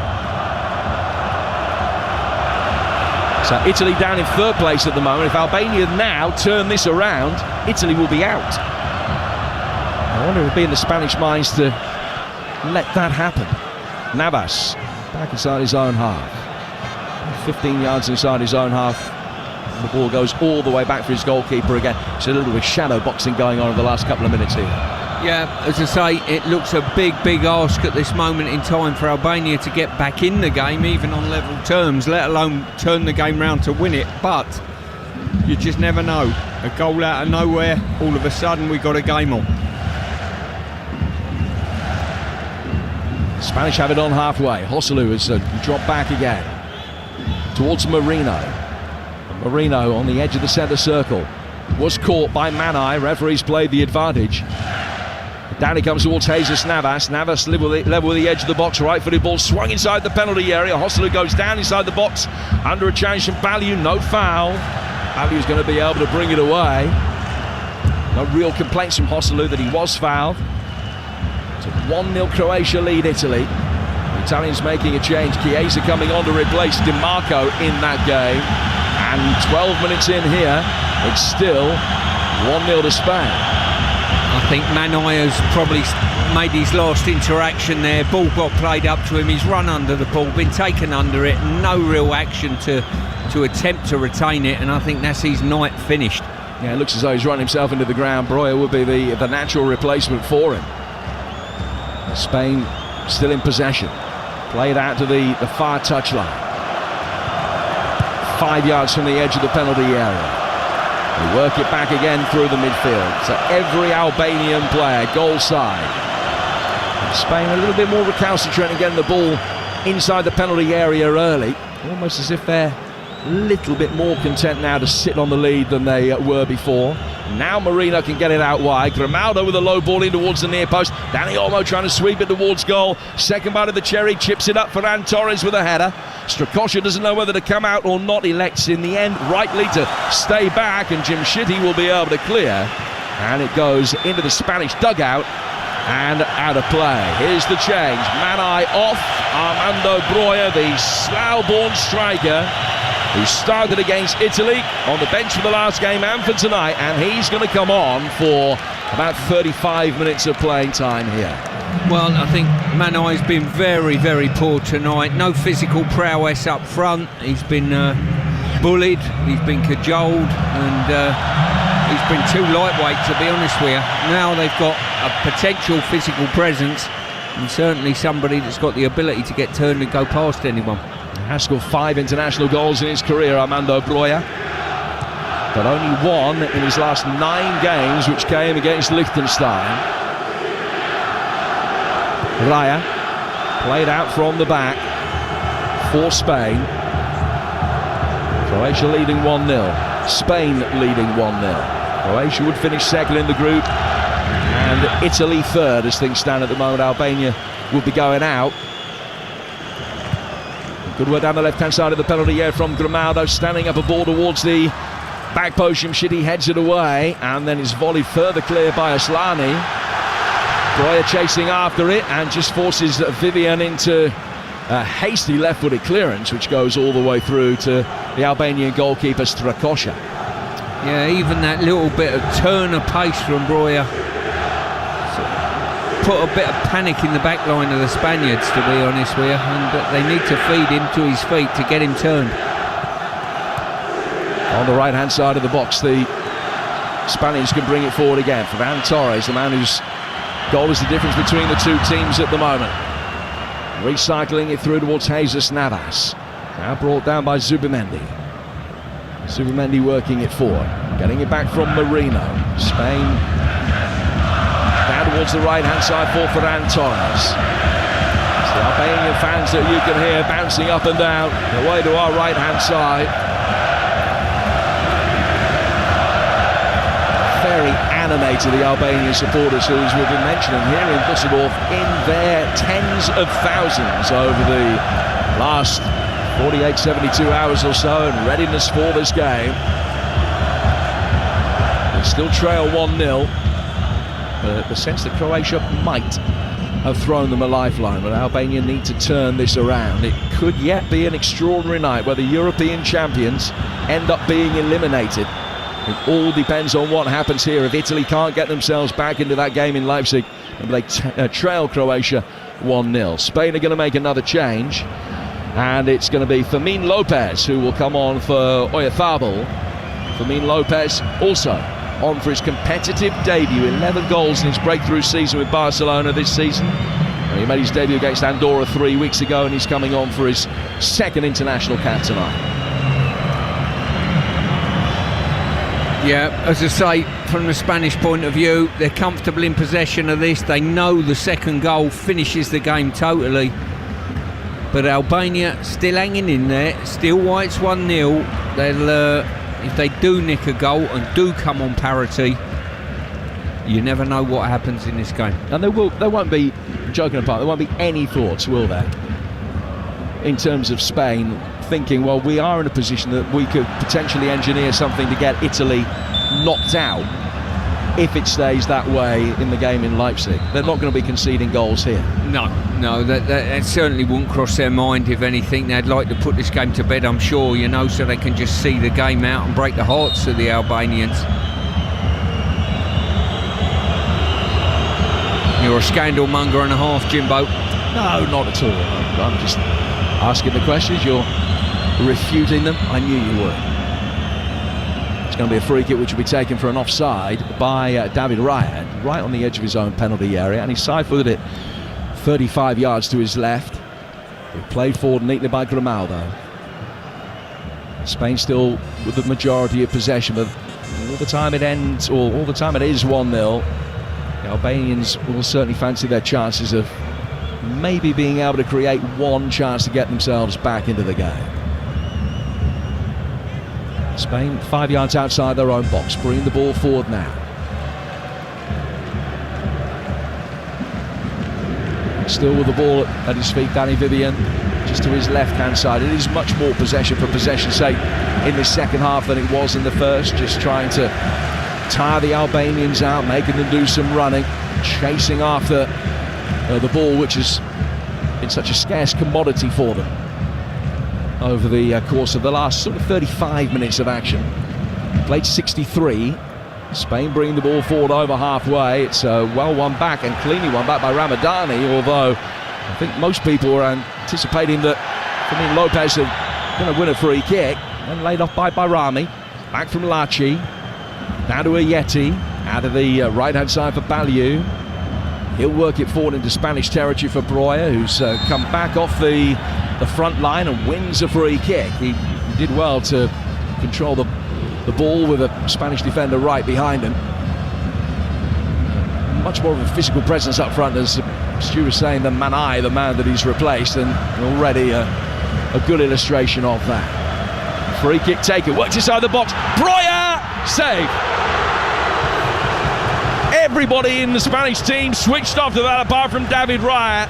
It was just chipped forward down the inside right channel, and he's volleyed it right-footed at the goalkeeper. He's got his hands behind it and beaten it away. Decent stop, but the best chance that Albania have had in the second half. Well, I've got to say, Breuer, in the 4 minutes he's been on, has done more than Manai has in the rest of the game, to be quite honest with you. Long throw inside the penalty area, headed away by Marino.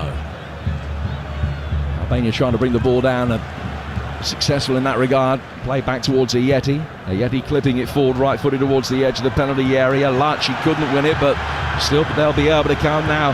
Slani takes over. He's on the edge of the penalty area. Left-footed effort, blocked, deflected behind and out to play for a corner to Albania. You're listening to Euro Game Day Live on TalkSport 2. Presented by Carling, the UK's #1 lager, 18 plus. Please drink responsibly. Albania's first corner of the second half. Sorry, Stu. It's going to be a right-footed in-swinging delivery. Deep towards the far post. Too deep for Ayeti. Now he has to hair after it, stop it going out of play for a goal kick. It's been successful. Down by the corner flag, he wrapped his right foot around it to recycle it. Albania will come again with the left-back Mitai on the edge of the centre circle. Down towards the left flank. Helped on again by Aslani. Slani down towards Bayrami in his bright yellow boots. Just an increasing sense of a little modicum of belief now for the Albanians. They look to try and get themselves back into this game. That's gone out of play for a goal kick, and it's going to be a yellow card for a dive for Bayrami. Knew that his touch was a little bit heavy and he'd running out of play, so he went down optimistically, and the referee saw it for what it was.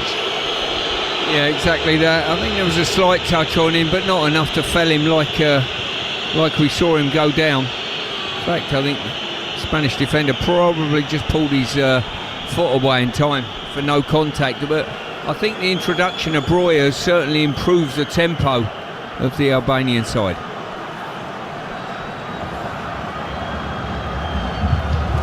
Play 64 minutes. Clearance from the right-hand side of the penalty area comes from David Raya. Boot was raised there, Mitai just ducking his head into it, but Ferran Torres boot too high. Dangerous play, free kick, indirect free kick for Albania, but they're well inside their own half. We're approaching the midway stage of the second half, and a reminder that over on TalkSport right now, still Croatia leading Italy 1-0 with Luka Modric's goal, which would, as things stand right now, have the Italians finishing third in the group. Their record of 3 points and finishing third with a goal difference of 0 would almost certainly be enough for them to qualify. But as things stand right now, Albania's defeat, or impending defeat, would be enough for England to mathematically go through to the knockout stages. Breuer is down hurt. That's the boos and the whistles from the Albanian support, and his teammate Chazim Laci goes across to see if he's okay. Play stops, and it will restart the drop ball to the Albanians on halfway, but they're very nearly able to work a counter-attack there, and Breuer, in making his way forward, just got caught slightly underneath the knee. Just got nicked, as I say, gone down, still limping away from the situation, but certainly his introduction, his bit of pace has certainly improved things. Well, here on TalkSport 2, you're listening to Albania 0, Spain 1. After us, over on TalkSport, Jamie O'Hara and Jason Cundy will give you the chance to have your say on the night's football. 03717 223344 is the number. And tomorrow morning, Jeff Stanning and Ali McCoy bringing you TalkSport breakfast from 6. England high on the agenda ahead of the final group game against Slovenia this time tomorrow. That will kick off at 8 your time, the build-up from 7. Albania poised to make a double change in a moment. They've already brought Breuer on. We're going to be seeing Berisha and Hodja in a moment as well. A double change, and Spain will be making a double change to counter that with Morata and Yamal. So 4 substitutes ready for action. 20 minutes into the second half, Yeti chesting the ball down, bringing it through the centre circle. Lovely drop of the shoulder from the centre half. Aslani, good change of direction from him. And towards the right flank. Albania coming forward towards the edge of the penalty area. Low left-footed effort was not the best from Asani. Bobbled its way through. And David Rao was able to get his hands behind it comfortably and get it away. He's bowled it out towards the far touchline. And there are 20 minutes for Albania to score at least 1, possibly 2. And really galvanise their chances here of making it through to the knockout stages for the first time in their history. On the back foot for a moment now. Navas getting the ball in, but his cross has gone straight into the side netting. Yeah, there's no doubt in the last 10 minutes or so, the Albanians are the side on top, are the ones looking to go forward and getting numbers in and around the Spanish penalty box. So here come the changes. Firstly, Albania, Laci coming off, and Medon Berisha, who plays his club football in Italy for Lecce, is coming on. Bayrami also makes way, and he'll be replaced by Arba Hodja, who won 3 caps for Kosovo, the German-born winger, but comes on for his 7th for Albania. That Navas cross just took a nick on its way through into the side netting and out for a corner, which Spain will take. They aren't going to make their double change until after the corner is taken. Corner on the Spanish right, swung inside the 6-yard box, off Jim Shitty's head, headed further away, right to the edge of the penalty area, but no further clear. Headed back to the edge of the box by the Spaniards, worked over the top for Vivian, the centre half, who is 4 down on the left-hand touchline. He can't find a way through, and it's gone out of play for a throw to Albania, and Spain will now make their double change. And they've got Alvaro Morata preparing to come on, and Lamine Yamal as well. Ferran Torres, who at the moment is the match winner, is going to be the first player to leave the field, and the second is Joselu. So for Morata, for Joselu, and Yamal is going to come on to replace Ferran Torres. Yamal still 18 days short of his 17th birthday, the youngest player in Euros history. 50 games and 6 goals for Barcelona this season. Scored on his debut just 8 weeks past his 16th birthday. Well, 2 international goals that he scored. He's on for his 10th cap tonight. Morata At the other end of the scale, 10 goals in 16 internationals in tournament football in his career. 3 in Euro 2016, 3 in Euro 2020. Now the first Spaniard to score in 3 successive European Championships. 18 minutes to go. 1-0 to Spain. And it's been that way for almost exactly an hour now. Albania still hanging in there, restricting the number of opportunities that Strakosha's got to face and offering just a little bit more going forward themselves. Ball over on the Spanish left. Work towards Zubamendi. Zubamendi, a right-footed clip down towards the right-hand touchline. Navas is waiting for it. It's a good turn though by Yamal. Yamal trying to take on his man. He's done that. He's beaten him. Ball inside the penalty area for Lopez. Yamal will try and take over. Ended up almost tackling his teammate. Hodja wins it back for the Albanians. And they can get out of the penalty area. Play themselves into trouble. Aslani though can buy the free kick, which they'll take about 10 yards outside their own box. 1-0.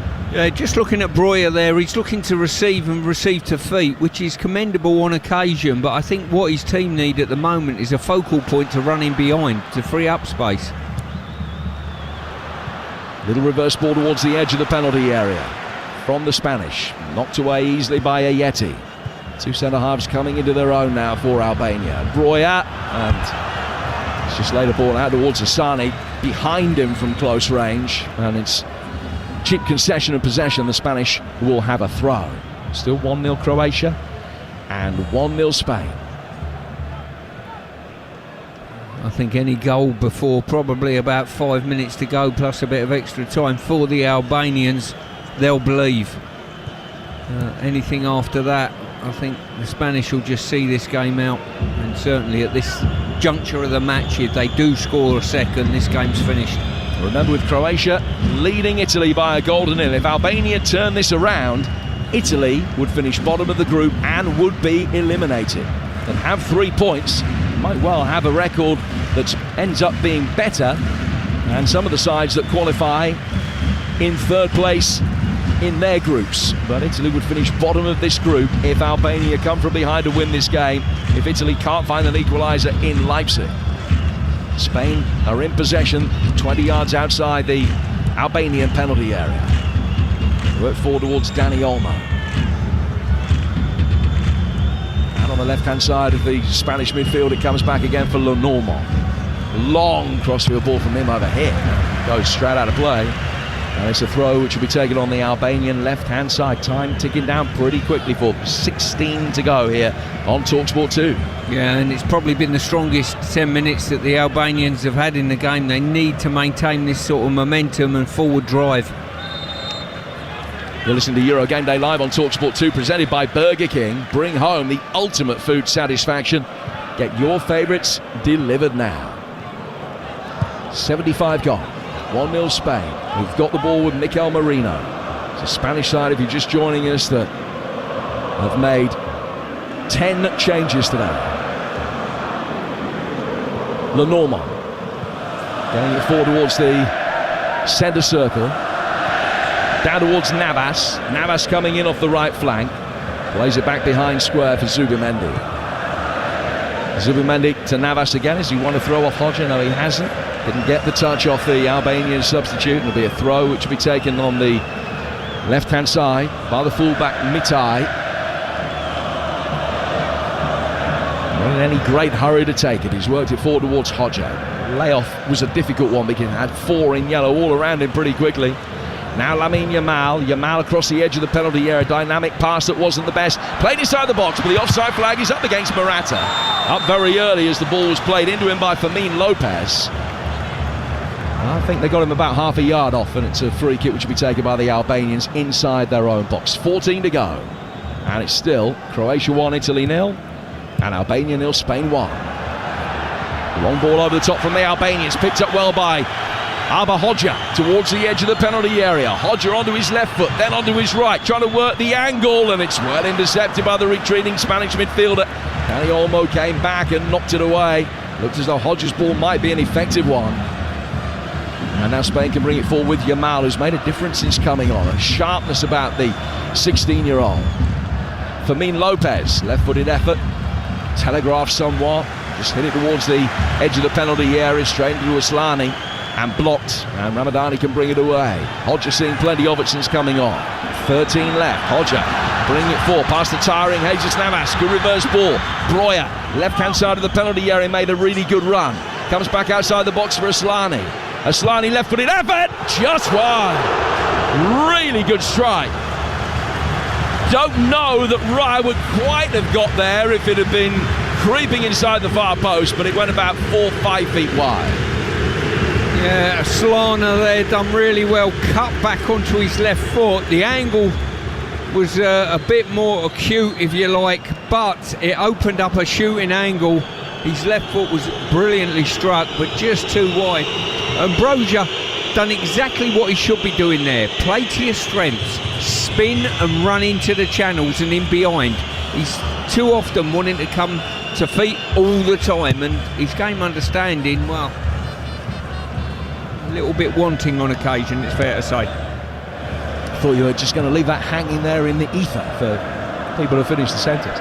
Only one defeat in 15 months for the Spanish, which came in a friendly against Colombia back in March. They lead this one, but Albania have earned the right to give it a good go over the last 10-12 minutes or so. Hodger towards the edge of the penalty area. Breuer with the layoff. Aslani to his right-hand side. Shot from distance, took a deflection, but it was a kind one for Spain because he took it into the path of Raya rather than away from it. There's a good shot from Berisha from distance, but it remains 1-0. Yeah, once again, in this group of so-called death that the Albanians found themselves in, they're in the game again, and they found resurgence in this game and pushing all the way. If it stays the way it is at the moment, Croatia leading Italy by a goal to nil, it does mean that Albania have to win this game. A draw won't be enough for them. They'll bring it forward here towards the edge of the area. Grimaldo for Spain. Inside the boxer, right-footed effort from Dani Olmo, well blocked by Balliu, and it spins behind for a corner to Spain. Second Spanish goal now, kills the Albanians off.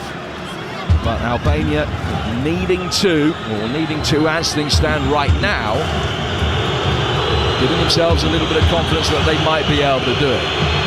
2, 3, 4 bottles thrown from the Albanian support, down towards Grimaldo, away to the far touchline. So disappointing to see. The Albanian support has been brilliant, but just launching missiles at Spanish player going across to take a corner is very poor indeed. Left-footed corner swung towards the edge of the box, and the header goes over the bar. Strakosha able to easily watch that one over as Morata craned his neck. Now with 10 to go, it remains 1-0 to Spain. Yeah, you're right in what you say there, Jim. I mean, it does their team absolutely no good whatsoever, missiles being thrown from their section of fans at the Spanish corner taker. They've got momentum in the game. They want to keep that momentum. They're going to be making another change. And Mucci, the Besiktas midfielder, is going to be coming on. They've got a free kick.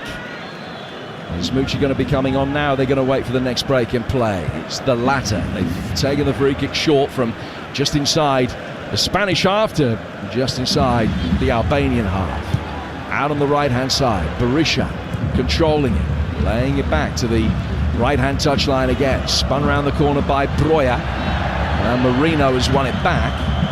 Laid back to the edge of his own penalty area. Easily knocked out by Vivian. Down towards the teenager Yamal, make his way into a more central area. It's a cultured little layoff from him, brought forward by Lopez. He's lost out on the edge of the D. Albania can bring it away and win a free kick midway inside their own half for a slightly mistimed challenge from the retreating Fermin Lopez. Here's the latest change, Asani coming off, and Mucci will come on to replace him. Came on for the last 5 minutes against Italy. Has scored 3 goals in his last 8 internationals. 13 in club football this season. 9 for Legia Warsaw before moving to Besiktas, where he added another 4. So Ernest Mucci on. And that's 4 changes made by the Albanians. Spain have made 3. 8 to go. Albania, as things stand right now, would be a heroic failure from them, but it will be a failure as things stand at the moment. Croatia continue to lead 1-0. That means that they will be finishing second in the group behind Spain, who are guaranteed to win it. Italy would be third, but with a record that would be good enough for them, you would think. Not mathematically certain as yet, but the results as they stand right now will see France, the Netherlands and England all mathematically book their places of some description in the last 16. 8 to go. Right-footed ball clipped down to the right-hand touchline for the Spanish, for Jesus Navas, who will come forward over the halfway line. Navas has got Yamal holding the width on the right-hand side, and he gets it and almost effortlessly comes inside. They brought him down. He's back on his feet actually after being shoved to the ground by Mitai almost in the blink of an eye, and the advantage might have worked quite well for him, but he gets the free kick. More than happy just to take a couple of seconds off the clock. There's no time wasting from the Spanish, despite the situation that they find themselves in. So they look to get out of the group with a 100% record, which is something they've only ever done once before in the Euros, and that was back in 2008 en route to winning the trophy. Ball over the top for Yamal. Control it with his left foot. What a turn that is! Level with the edge of the penalty area. Side foots it through the box, but the pass wasn't as good as the approach play, and Albania get it away. Berisha's done well. Good turn from him. And Albania, in the dark red shirts, come forward again in number 5, making their way towards the edge of the box. Out it comes for Hodja. Hodja with a step over and right-footed effort, which is sailing still 20 rows back. Oh, the frustration at the front end of the Albanian side, just finding it so elusive to find that exact finish or that exact run. They're just falling a bit short, and probably Breuer exemplifies that. You know, for every 4 interactions he has, 2 of them you're left scratching your head, and 2 you think, yeah, well done. Yamal has come onto the pitch and probably done nigh on everything correct. On that occasion, he probably should have been a touch more selfish in his finish. Decided to try and find a teammate, but brilliant setup play by himself. Spain bring Alex Baena on, and Dani Olmo's gone off. The Villarreal midfielder who also came on against Italy, on for his 5th cap. He scored just 72 seconds after coming on for his debut against Cyprus earlier this season. Raya with the clearance, 6 minutes to go. Croatia will finish second and will be going through. Italy will have a nervous wait as things stand. They will finish 3rd in the group. Albania will be going out unless they can score a couple of very late goals. They scored a very late goal against Croatia in their last game to equalise, but they need a late winner here if Croatia continue to lead that game in Leipzig, which is live for you right now over on TalkSport. Clearance comes from Baliu. Goes forward towards the edge of the penalty area. Raya has picked it up. Lenormand came on as a half-time substitute for Laporte. Finding Baliu. Finding Vivian, I beg your pardon. He squeezed it through the midfield, but he's lost it. Now Albania will be able to break for the Red Waves towards the edge of the penalty area, but knocked away easily by Navas, who came into a central position to clear. 5 minutes left. Albania's still in there fighting, but still needing to create opportunities. They need 2 goals on a night. They've only had 3 shots on target so far. That is, though, 1 more than Spain, to give them credit. Into the final 5 minutes of both games.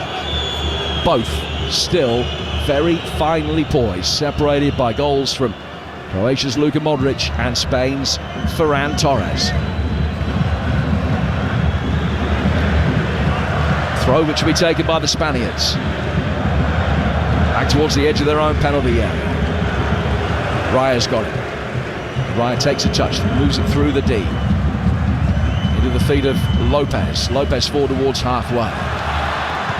Run back by the Albanians, shipped over the top. Breuer chasing after it. Vivian came across, bravely ducked his head in where the boots might be flying. Loose ball just trickles out of the penalty area. Raya goes out and kicks it back inside the box and is able to pick it up. Then bowls it down for Jesus Navas. 926th game of his career for club and country. Ball from him, Lamine Yamal losing out. Navas, adamant that he should have had a free kick, almost talks his way into the book. And rather than being a Spain free kick, it is going to be an Albanian throw. 4 to go. Yep, and as I say, that killer pass needs to be played slightly better, and I've got to say, I would be really frustrated if I was a teammate of Breuer. He's got all the ability, all the physical prowess, but he gets himself into positions where you think, what game are you watching on occasion, you know? What is it specifically that he's doing wrong? Well, it's the reading of the game. What does your teammate need from you? I think he sees the game in his own world. You know, I want to come short and receive the ball, where his teammate is crying out for a running behind, and vice versa on occasion, Jim. Aslani's going to take a free kick for Albania. It's a couple of yards in from the left-hand touchline. The Albanians have got 5 in and around the edge of the penalty area. Jimshiti Ford makes a 6. In it comes from Aslani, really deep, and not what they needed in that situation. Just one that it teased inside the penalty area for someone to attack. He's overhit it, taking everybody out of the picture. And it hits the hoardings behind the goal on the full. Rolls out of play for a goal kick, and we're in the 88th minute. Yeah, that free kick probably sums up what we're talking about. That final ball into the box is, on that occasion, so far overhit, it was incredible. David Raya's going to take a goal kick. Hits it, right-footed, from the edge of the 6-yard box. Sends it forward. There'll be an awful lot of stoppage time to be added on here. 3 minutes, maybe 4. Yellow card is shown to Berisha as he has leant over Lopez. Now an Albanian fan has run onto the field. Stewart's chasing after him. And to be fair, he's got a good turn of pace. He's got past 2 or 3 stewards and a 4th. And is he going to make it into the Albanian dugout?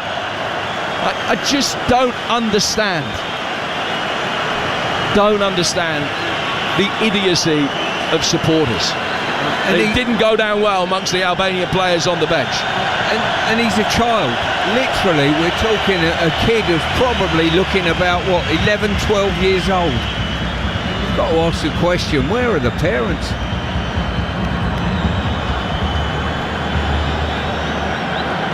Well, he's being led away. He won't be watching the final moments of this. Officials are happy that play can continue. We are in the 90th minute. Free kick.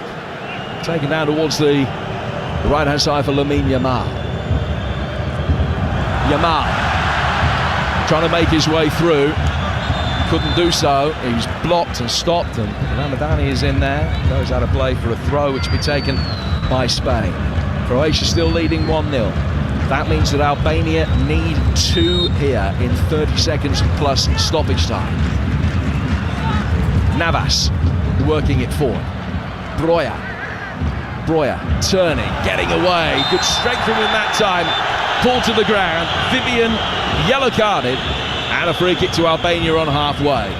But if there is going to be a way back, they surely have to get the equaliser from this. Yeah, they certainly will. And to be quite honest with you, there was probably 2 Spanish players that could have been booked there for mauling Breuer. 4 minutes of added time to be played here.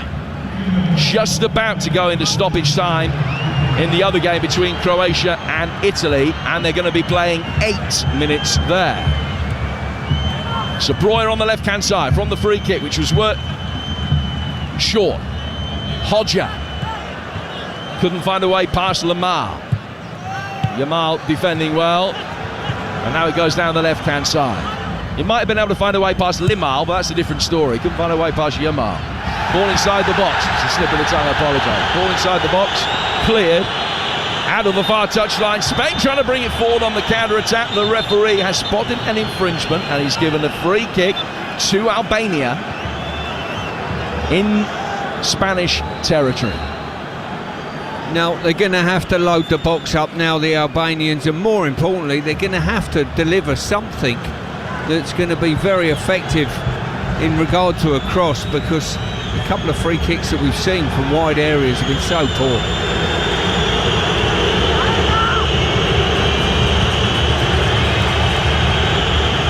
Free kick has been spotted down a couple of yards in from the right-hand touchline. The one man in the Spanish wall isn't 10 yards away. Free kick comes in, it's knotted down, and yet can he turn? Poke towards goal. Saved by the diving Raya. And Breuer has got his bearded face in his hands because he knows that was the chance they had to take. A sharp one for him on the turn, dug his right foot around it, flicked it with the outside of his boot, scooped but not with the power he needed. And Raya could make the save, and that will probably knock Albania out. Much better, I've got to say, in regard to the ball in the box. And when it landed, an embarrassment of riches. Players in and around the ball, and Breuer done well to dig it out, but Raya magnificently agile. 2 minutes of stoppage time to go. Albania lose, they are definitely out, irrespective of what happens in that Croatia-Italy game. The Croatians still winning that. They've got 6 minutes of added time to go over on Talk Sport. Yellow cards being flashed every minute or so in that game. Albania coming forward again. Breuer waiting in the penalty area. If they can get the ball across to him, they might be able to do so. Not quite. Grimaldo, who's tiring, not only blocked the cross, he then stopped it going out of play for a corner. Spain will bring it forward. They have a counter-attack themselves now. 3 against 3, 4 against 3. Poor touch. Jimshidi winning it back. Albania will get it forward again. One more chance for them. Hodja down to the left-hand side of the penalty area. Chance to deliver from Mucci. Good turn on the edge of the box from Maslany.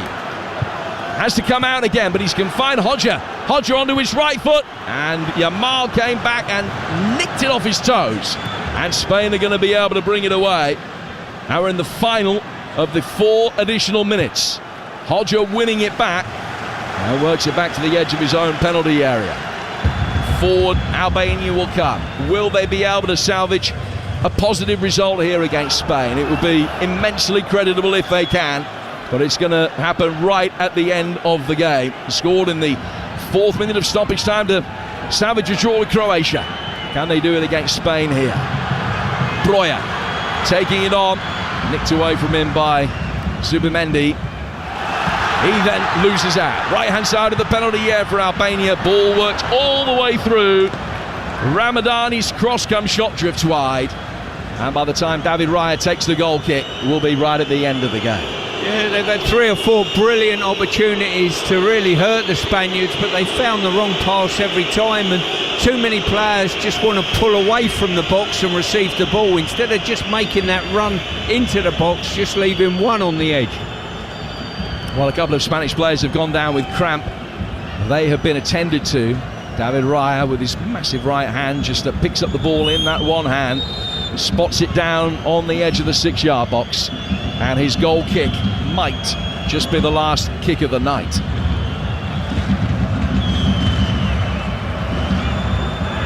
Forward he comes, addresses the ball, and that is the end of the game. It's the end of Albania's European Championship campaign. They finished bottom of the group with just 1 point from their 3 matches, but acquitted themselves really well. A draw with Croatia and a 1-goal defeat against both Italy and Spain. That, after the draw that they had, constitutes success, albeit not with a capital S. They finished bottom, unable to make it through to the knockout stages of a major tournament for the first time. And now all eyes will be on what happens in the remaining minutes of stoppage time in Leipzig, where Croatia still lead Italy by a 1-0. Italy know at the very least they're going to come third, but it's just whether they can turn it around. Spain, though, Stuart, 3 out of 3 for them. Played 3, won 3, and it's the first time that they've ended a group stage in a European Championship with a 100% record since 2008. Decent job's work for them over the last 10 days. Yeah, good performance from a second-string Spanish side. After an early foray by the Albanians, they wrestled momentum, dominated most of the momentum. Got to say to the Albanians, credit to them, they forced their way back in the game for the last 15-20 minutes or so, but couldn't find the pass to break the deadlock and really force an exciting finish to the game, and probably the Spaniards deserve to win. Well, we're still waiting for the final whistle in the other game, which, just to reiterate the situation as things stand, Croatia will finish second in the group and they will book a tie with Switzerland. Italy will be hoping that their record will see them through. 3 points from 3 games should be enough, with a goal difference of 0, to have one of the best records of the third place teams. Spain players come across and take the applause of their support away, behind the goal, away to our left-hand side. The Albanians do likewise, and it is big support from every Albanian fan who has stayed in here. Will be immensely proud of what their team, ranked 66 in the world, have achieved, albeit that it is a premature elimination. Let's take a look now at the King performance, thanks to Burger King. King Performance on TalkSport 2 with Burger King. Bring home the ultimate food satisfaction with the Gourmet King's Barbecue Steakhouse Angus. Order your Burger King delivery now. Well, I think it's fair to say it was a night where there wasn't one or two particularly individual standout performances. Do you know who you got to go for your man of the match? I think Torres. I think he was the one that broke the deadlock. He was the one that found the run and the finish. And I've got to say, it was a wonderful finish as well. And where a night of football went by where, certainly in an Albanian shirt, no one could find that finish or final ball, on this occasion it was absolutely it was that finish that split the two sides. So Ferran Torres, the Burger King performance, that was our King performance pick in association with Burger King. King Performance on TalkSport 2 with Burger King. Bring home the ultimate food satisfaction with the Gourmet King's Barbecue Steakhouse Angus. Order your Burger King delivery now. The latest of dramas in Leipzig. In Croatia's last game, you'll remember, they conceded an equaliser in the 4th minute of stoppage time to Albania. Tonight, they've conceded in the 8th minute of stoppage time to Mattia Zaccagni of Italy, and that might end up knocking them out. Italy are going to finish second in the group. A right-footed swept drive from the edge of the penalty area into the top right-hand corner past Livakovic, and Italy, right at the death, are going to finish second, having equalised. I think that's the beauty of this third place jeopardy. The last group games, there's twists, there's turns, and the Italians, wow, they're absolutely delighted. I mean, there is barely time for Croatia to kick off. There is no time for them to take a second touch after the kick-off, and they slump to the floor in devastation. The Italian players, Calafiori down, he's in tears as well, lying on his back at the extreme emotion of getting away with it after a poor Italian performance, but they've equalised right at the end. They finish second in the group after a 1-1 draw tonight in that game in Leipzig. So a draw there and a Spanish win here. Spain 9, Italy 4, Croatia 2, Albania 1. Spain win the group, will play one of the teams that finished third, quite possibly the team that finished third in Group E. Italy finished second in this group, they will play Switzerland. Croatia finished third, but with 2 points and a goal difference of -3, they may well miss out. Albania are eliminated, and those results mean that France, the Netherlands and England all mathematically certain to make it through to the knockout stages ahead of their final games. Over on TalkSport, the Euro Sports Bar with Jamie O'Hara and Jason Cundy set to get underway as they take your calls on all of this evening's action. 03717 223344 is the number to dial. You can also send us a voice note on WhatsApp to that very same number, 03717 223344. Stu, enjoyed your company as always. I'll see you tomorrow in Cologne for England against Slovenia. Build up at 7 for an 8 o'clock kickoff. Coming up next on TalkSport 2, we've got a commentary special for you with It's Up for Grabs. Official broadcaster of UEFA Euro 2024, Germany. Brilliant goal! This is TalkSport 2. Euro Game Day Live, delivered by TalkSport 2 with Burger King, official providers of food fulfillment. That warm, fuzzy feeling of total food satisfaction. Order your Burger King delivery now. When Andre sold his car on finance with Motorway, he got more money. Ooh! He then put that extra money into tickets to follow his team around the country. Come on, lads! Selling on Motorway was completely stress-free, which is more than I can say about being a supporter of Yes! Sell your car the more money way, where 84% of sellers sold for more. Motorway. Validated against 2 independent sources. Visit motorway.co.uk/claims. I need to get snacks. I need to get drinks. Should have done this beforehand. I need to get treats. Gotta find a BP. Gotta find a BP. Oh, my mates say won't like me. Gotta find a... Oh, there it is. BP is here for all your big game essentials. Plus, BP Me Rewards members can earn points to put towards great saves. Adam in the car 1, hungry mates, nil. BP, here for all of life's journeys. BP Me Rewards card or app required. For full T's and C's, visit bpmerewards.co.uk. Let's go live to hear about that winning goal. The crowd's gone absolutely wild here. How on earth do you sum up your emotions right now? Amazing. A hat-trick is just the best feeling ever. Is it though? Is kicking a ball into the back of the net really better than food fulfillment from Burger King? That warm, fuzzy feeling of total food satisfaction, like finishing the last bite of a Gourmet King's Barbecue Steakhouse Angus. No. Correct. Burger King. That's food fulfillment. Get match ready with club card prices. Like Pringles 185 grams, now £1.45, down from £2.25. With Tesco Club Card, everyone can feel the to lower prices. Tesco, every little helps. Majority of larger stores end 16th of July. Club card or app required. Strength comes from confidence, both on and off the pitch. And confidence starts with self-care. Upgrade your game with Dove Men Plus Care Advanced 72-hour sweat protection antiperspirant deodorant and Dove Men Plus Care 24-hour nourishing body wash. Perfect for your post-match shower. Now available in new eucalyptus and mint long-lasting fresh fragrance. Let confidence last with Dove Men Plus Care. Proud partners of UEFA Euro 2024 Germany. I tell you what, Jeff, it's been some journey, but here they are, just moments away from the whistle. Absolutely, there's been twists, there's been turns, not to mention that parking of the bus. But as the clock runs down, I think they're going to make it. It goes to show that you can really handle the pressure when your tyres are performing.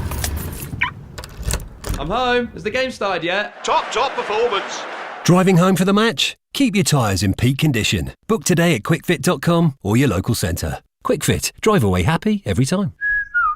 Euro Game Day Live on TalkSport 2 with Carly, the UK's #1 lager. 18 plus, always drink responsibly.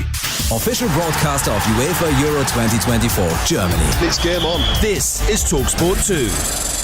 UEFA Euro 2024 Germany. Tomorrow night from 8. England versus Slovenia. On TalkSport. Chance for a goal! It's there! And Denmark versus Serbia. On TalkSport 2. Kick off 8 p.m. Back of the net. On DAB+, online, via the TalkSport app, and on your smart speaker. This is TalkSport 2.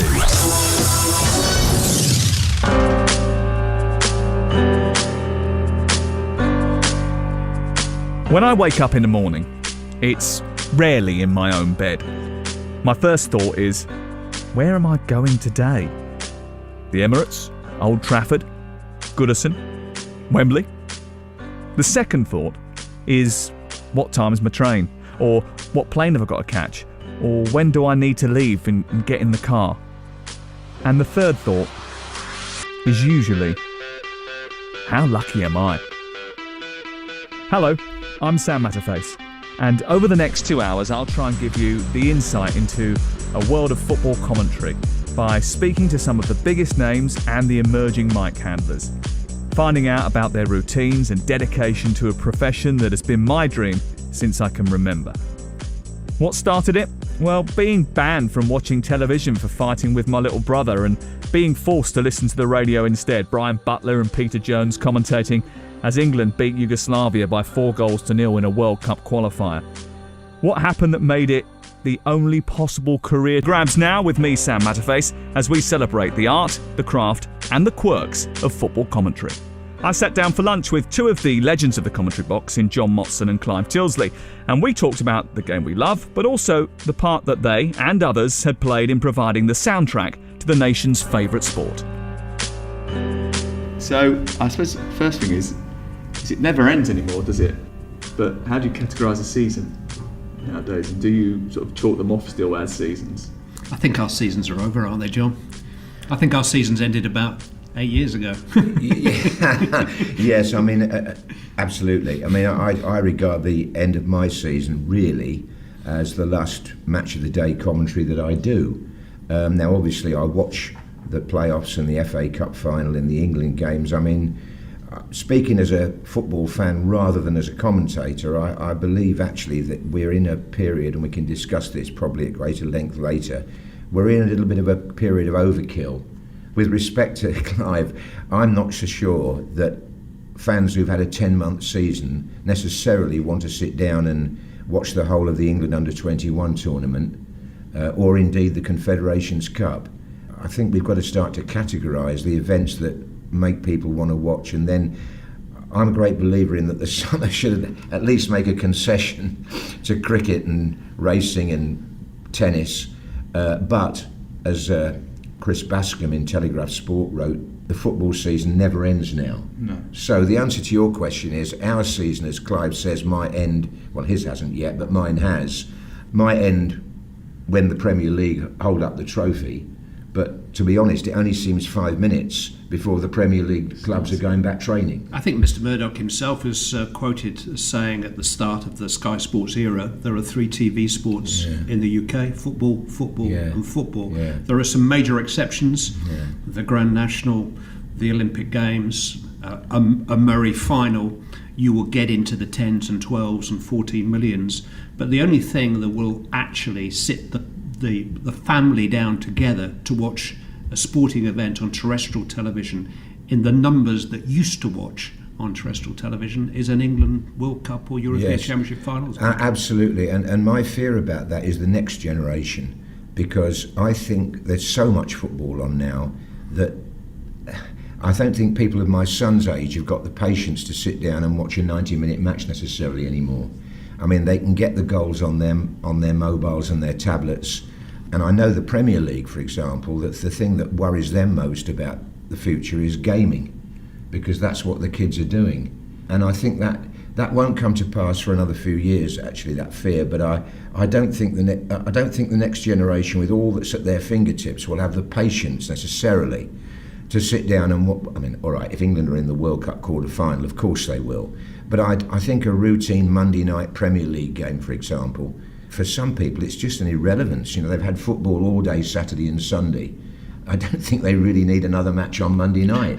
We've got 3 boys between 21 and 24, and they will get as excited about the outcome of a match they're playing on FIFA as they will a real football match. That's gently what I'm saying, yeah. Is that because you're commentating on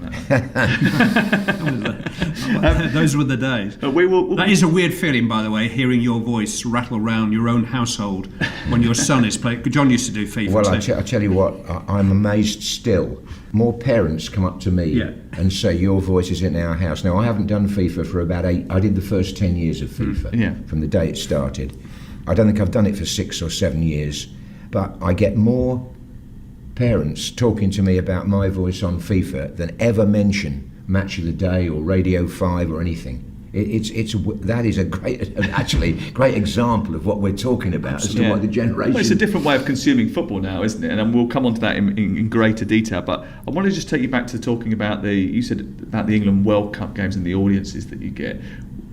Both of you have been responsible for massive moments in English history in terms of the football. And being associated with those huge moments. You know that you can do a game on a weekly basis, which may well get seen by 2 or 3 million people. But when it comes to that big international World Cup quarter-final, semi-final, whatever it is, you know that the nation is stopping still. Yeah.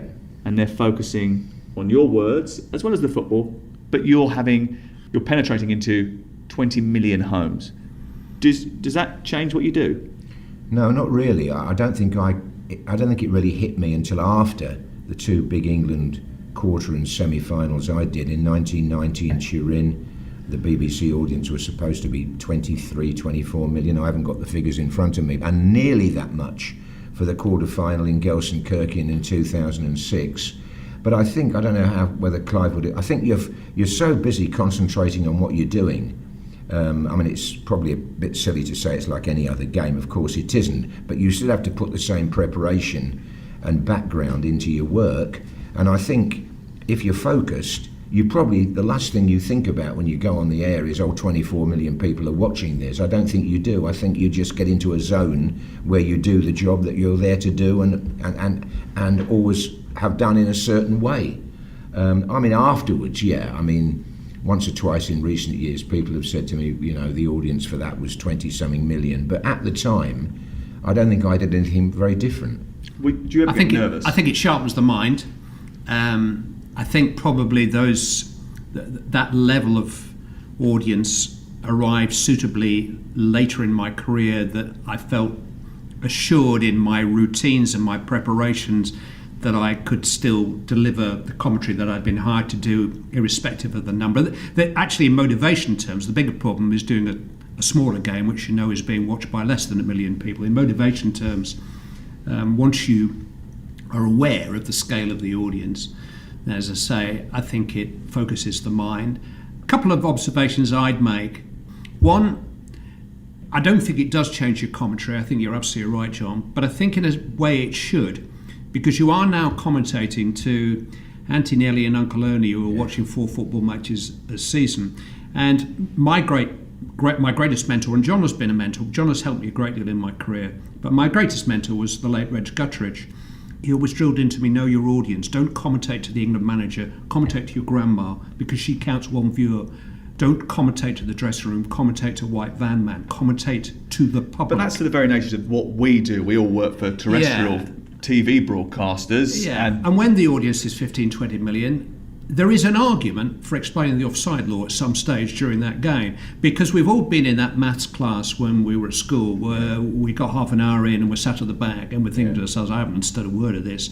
I watch a Grand Prix, for instance, an F1 Grand Prix, and I feel for the commentator, because on the one hand he's got to commentate to the petrol heads who know it all, but on the other hand I can watch for about 20 seconds and it's just like a well-thrown frisbee flying over my head. I have no idea what they're talking about. How do you commentate to everybody, which is what you've had to do, John? Well, yeah, and also I think what happened to me was, after doing Turin in 1990, somebody somewhere said to me, you didn't quite realise what it was like for those of us at home. And I always had that in the back of my mind. And then when I went to Japan in 2002, and the kickoff times here were like 7 in the morning. Yeah. And I kind of thought, well, I've really got to be aware now that people are putting their breakfast on or getting up or whatever. And I made a few cracks, which were pretty corny, I must admit, breakfast with Batistuta and rubbish like that. And one of my bosses said it wasn't necessary and told me he thought I was being flippant. And then I had letters from ladies when I got home saying I was just putting the eggs on when you called that goal. Michael Owen and England sizzling in the heat of Shizuoka. And after this, the sausages will be sizzling back home, I should think. So probably what that says is you can't please everybody. No. It's subjective as well, isn't it? Some people like what you do, some people don't like what you do. You have to get used to that. Yeah, the other big change with working with that size of audience is you are now working with an interactive audience. And it's easy to sit here and say, I ignore Twitter. And Twitter isn't a democracy. Twitter isn't a well-researched John's definitely on Twitter, aren't you, John? Definitely not. And not likely to be. But what you are on is you'll read the newspapers, and probably during your career, certainly throughout my career, those Monday morning reviews of our work by people who've never done it before. Absolutely. People with wonderful vocabularies, people who've had 24 hours to sit down and find that line, which we said off the top of our heads in the course of 90 minutes. It gets more difficult, and it's become more difficult to justify your own view of your way of working in the light of immense hurtful personal criticism of you as a person, not as you as a person, your life, everything gets. I remember the early it. cup finals I did when the cup final was the only live. Well, it was England-Scotland as well, but it was the only major live game on television that people sat down all day because it was the cup final, which we all know it isn't anymore. However, Clive's got it spot on, because I used to dread the Monday morning papers because everybody's TV column was about the cup final coverage. And as you rightly say, a lot of them have never been anywhere near a football commentary in their lives. But, you know, and they would pick the most obscure thing that you'd said, you know, and that would be their criticism. And you'd think, well, hang on a minute, there were 3 hours I was on the air that day, and the other 2 hours, 59 minutes. And make a value judgment of you, that you're arrogant or Yeah. patronising. Oh, wait a minute, you don't know me. I'm not very active on Twitter because I question its value. I liked its value when I had a small following. I liked the idea of being able to interact with people who had a genuine interest in how sports broadcasting was developing.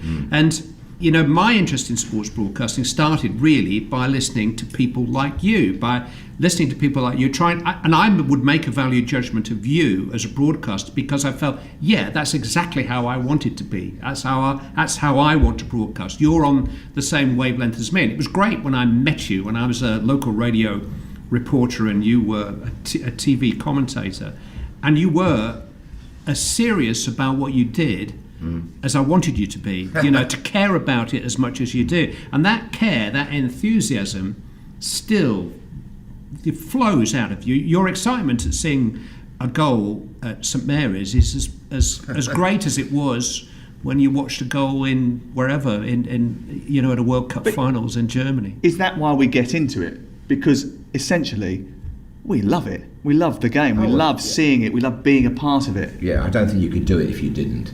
I think you've got to have that gut feeling that it's something that you want to enthuse about, and it's something that you're there to reflect. I mean, that is probably one of the things about commentary. When people say, you know, what's your real job when you're there? Well, obviously there is some quite clear answers to that, identifying the players. But I think trying to reflect the atmosphere of the game and the occasion is very important, because after all, the people you're talking to aren't there. They're only there through you and your voice and the pictures, obviously. That goes without saying. But I mean, I do believe that your own sort of enjoyment of the game, and whatever other word you want to use, I'm quite certain that if you're doing your job properly, that has to come through. Absolutely. You'll never meet a commentator who said, well, actually, I wanted to be a train driver, but I couldn't work the controls, so I finished. You will never meet a commentator who ever wanted to be anything other than a commentator. Gravison forward. Rooney, instant control. Fancies his chances. Oh, brilliant goal! A brilliant goal! Remember the name, Wayne Rooney. Official broadcaster of UEFA Euro 2024, Germany. Brilliant goal! This is TalkSport 2. Hear the biggest sports stories first and fast with the Back Page Review on TalkSport with Tesco Mobile for Business. Listen to TalkSport Breakfast every weekday morning from 6 for the latest breaking Back Page news, plus unbeatable reaction, opinion and comment. The Back Page Review on TalkSport with Tesco Mobile for Business. Join Tesco Mobile and get business phone bills for up to 40% less than the big mobile networks. Tesco Mobile, every little helps. For applicable terms and verification, see tescomobile.com/business. If you've bought a timeshare, did you really get what you expected? Or were you sold a dream that's now a nightmare? With high maintenance fees, loss of exclusivity, and limited availability, timeshare ownership for many is now just a liability. MyTimeshareClaim.co.uk has helped thousands of owners who are missold exit their contract and receive compensation. For advice and to find out more about your options, text timeshare to 78900. By recommending beautiful designer radiators at bestheating.com, you'll have happy, warm customers. You also get cold, hard cash. Yep, you heard. All you have to do is refer your customers to bestheating.com and we'll give you a percentage of the sale in actual cold, hard cash. Plus, your customer gets 10% off too, so everyone is a winner. Visit bestheating.com/trade to refer your customers and start making money today. Why do I race for life? For my biggest cheerleader, the best strawberry pancake maker, my fave hair braider and matching PJ buddy. The most forgetful person I know, but the one who makes me feel so happy and calm. She ran with me in her tummy, with me in the pushchair, and now with me by her side. My mum's name is Crystal, and I'm racing for her. No matter how cancer affects us, life is worth racing for. Sign up to your local event at raceforlife.org in partnership with headline sponsor Standard Life. It's the event we've all been waiting for. The 30-metre vacuum is on! He's really ramping up the power. Straight around the first corner, overtaking Pepper. Oh no! He's hit a hurdle. It must be a coin. Great recovery, and now he's on the home straight. This could be a personal best, and he's done it. Incredible scenes. He really has cleaned up. British Gas, powering home fans during this summer of sport. This tournament, prepare for greatness with William Hill. Get ready for last-minute winners, legendary goals, and straight red cards. Oh, what was he thinking? Win 50% more on every England game this tournament with Bet Builder Extra, online or in the app. Only from William Hill. Available day before match to kick-off. Bet Builders are 3+ selections at 3-1 or more. Pre-match singles, match stake £20. Full T's and C's apply. 18+, begambleaware.org. H.W. Neville's bread. Price matched at only 45p for an 800-gram loaf at Tesco. Makes for a delicious cheese toastie. And comes with the classic, too hot, but can't resist, mouth-wafting dance routine. That's true value. Tesco. Every little helps. Serving suggestions price match 3rd of the 6th. Pro rata versus GBLD. Check twice weekly. Excludes promo. Selected stores. Excludes Express and Northern Ireland. Details tesco.com/Aldi price match. PGA Tour.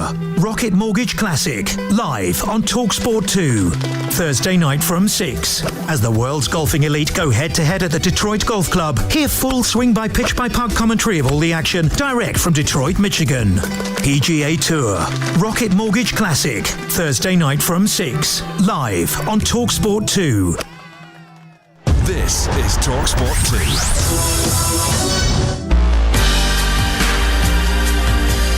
This is a game that people will refer to as maybe the moment when the Premier League started to belong to Manchester City, and they come through again with Silva. Dzeko against the goalkeeper. Dzeko drives it beyond David De Gea, and they score 6. Manchester City score 6 at Old Trafford. You're listening to me, Sam Matterface, in conversation with John Motson and Clive Tilsley, two titans of sports broadcasting, looking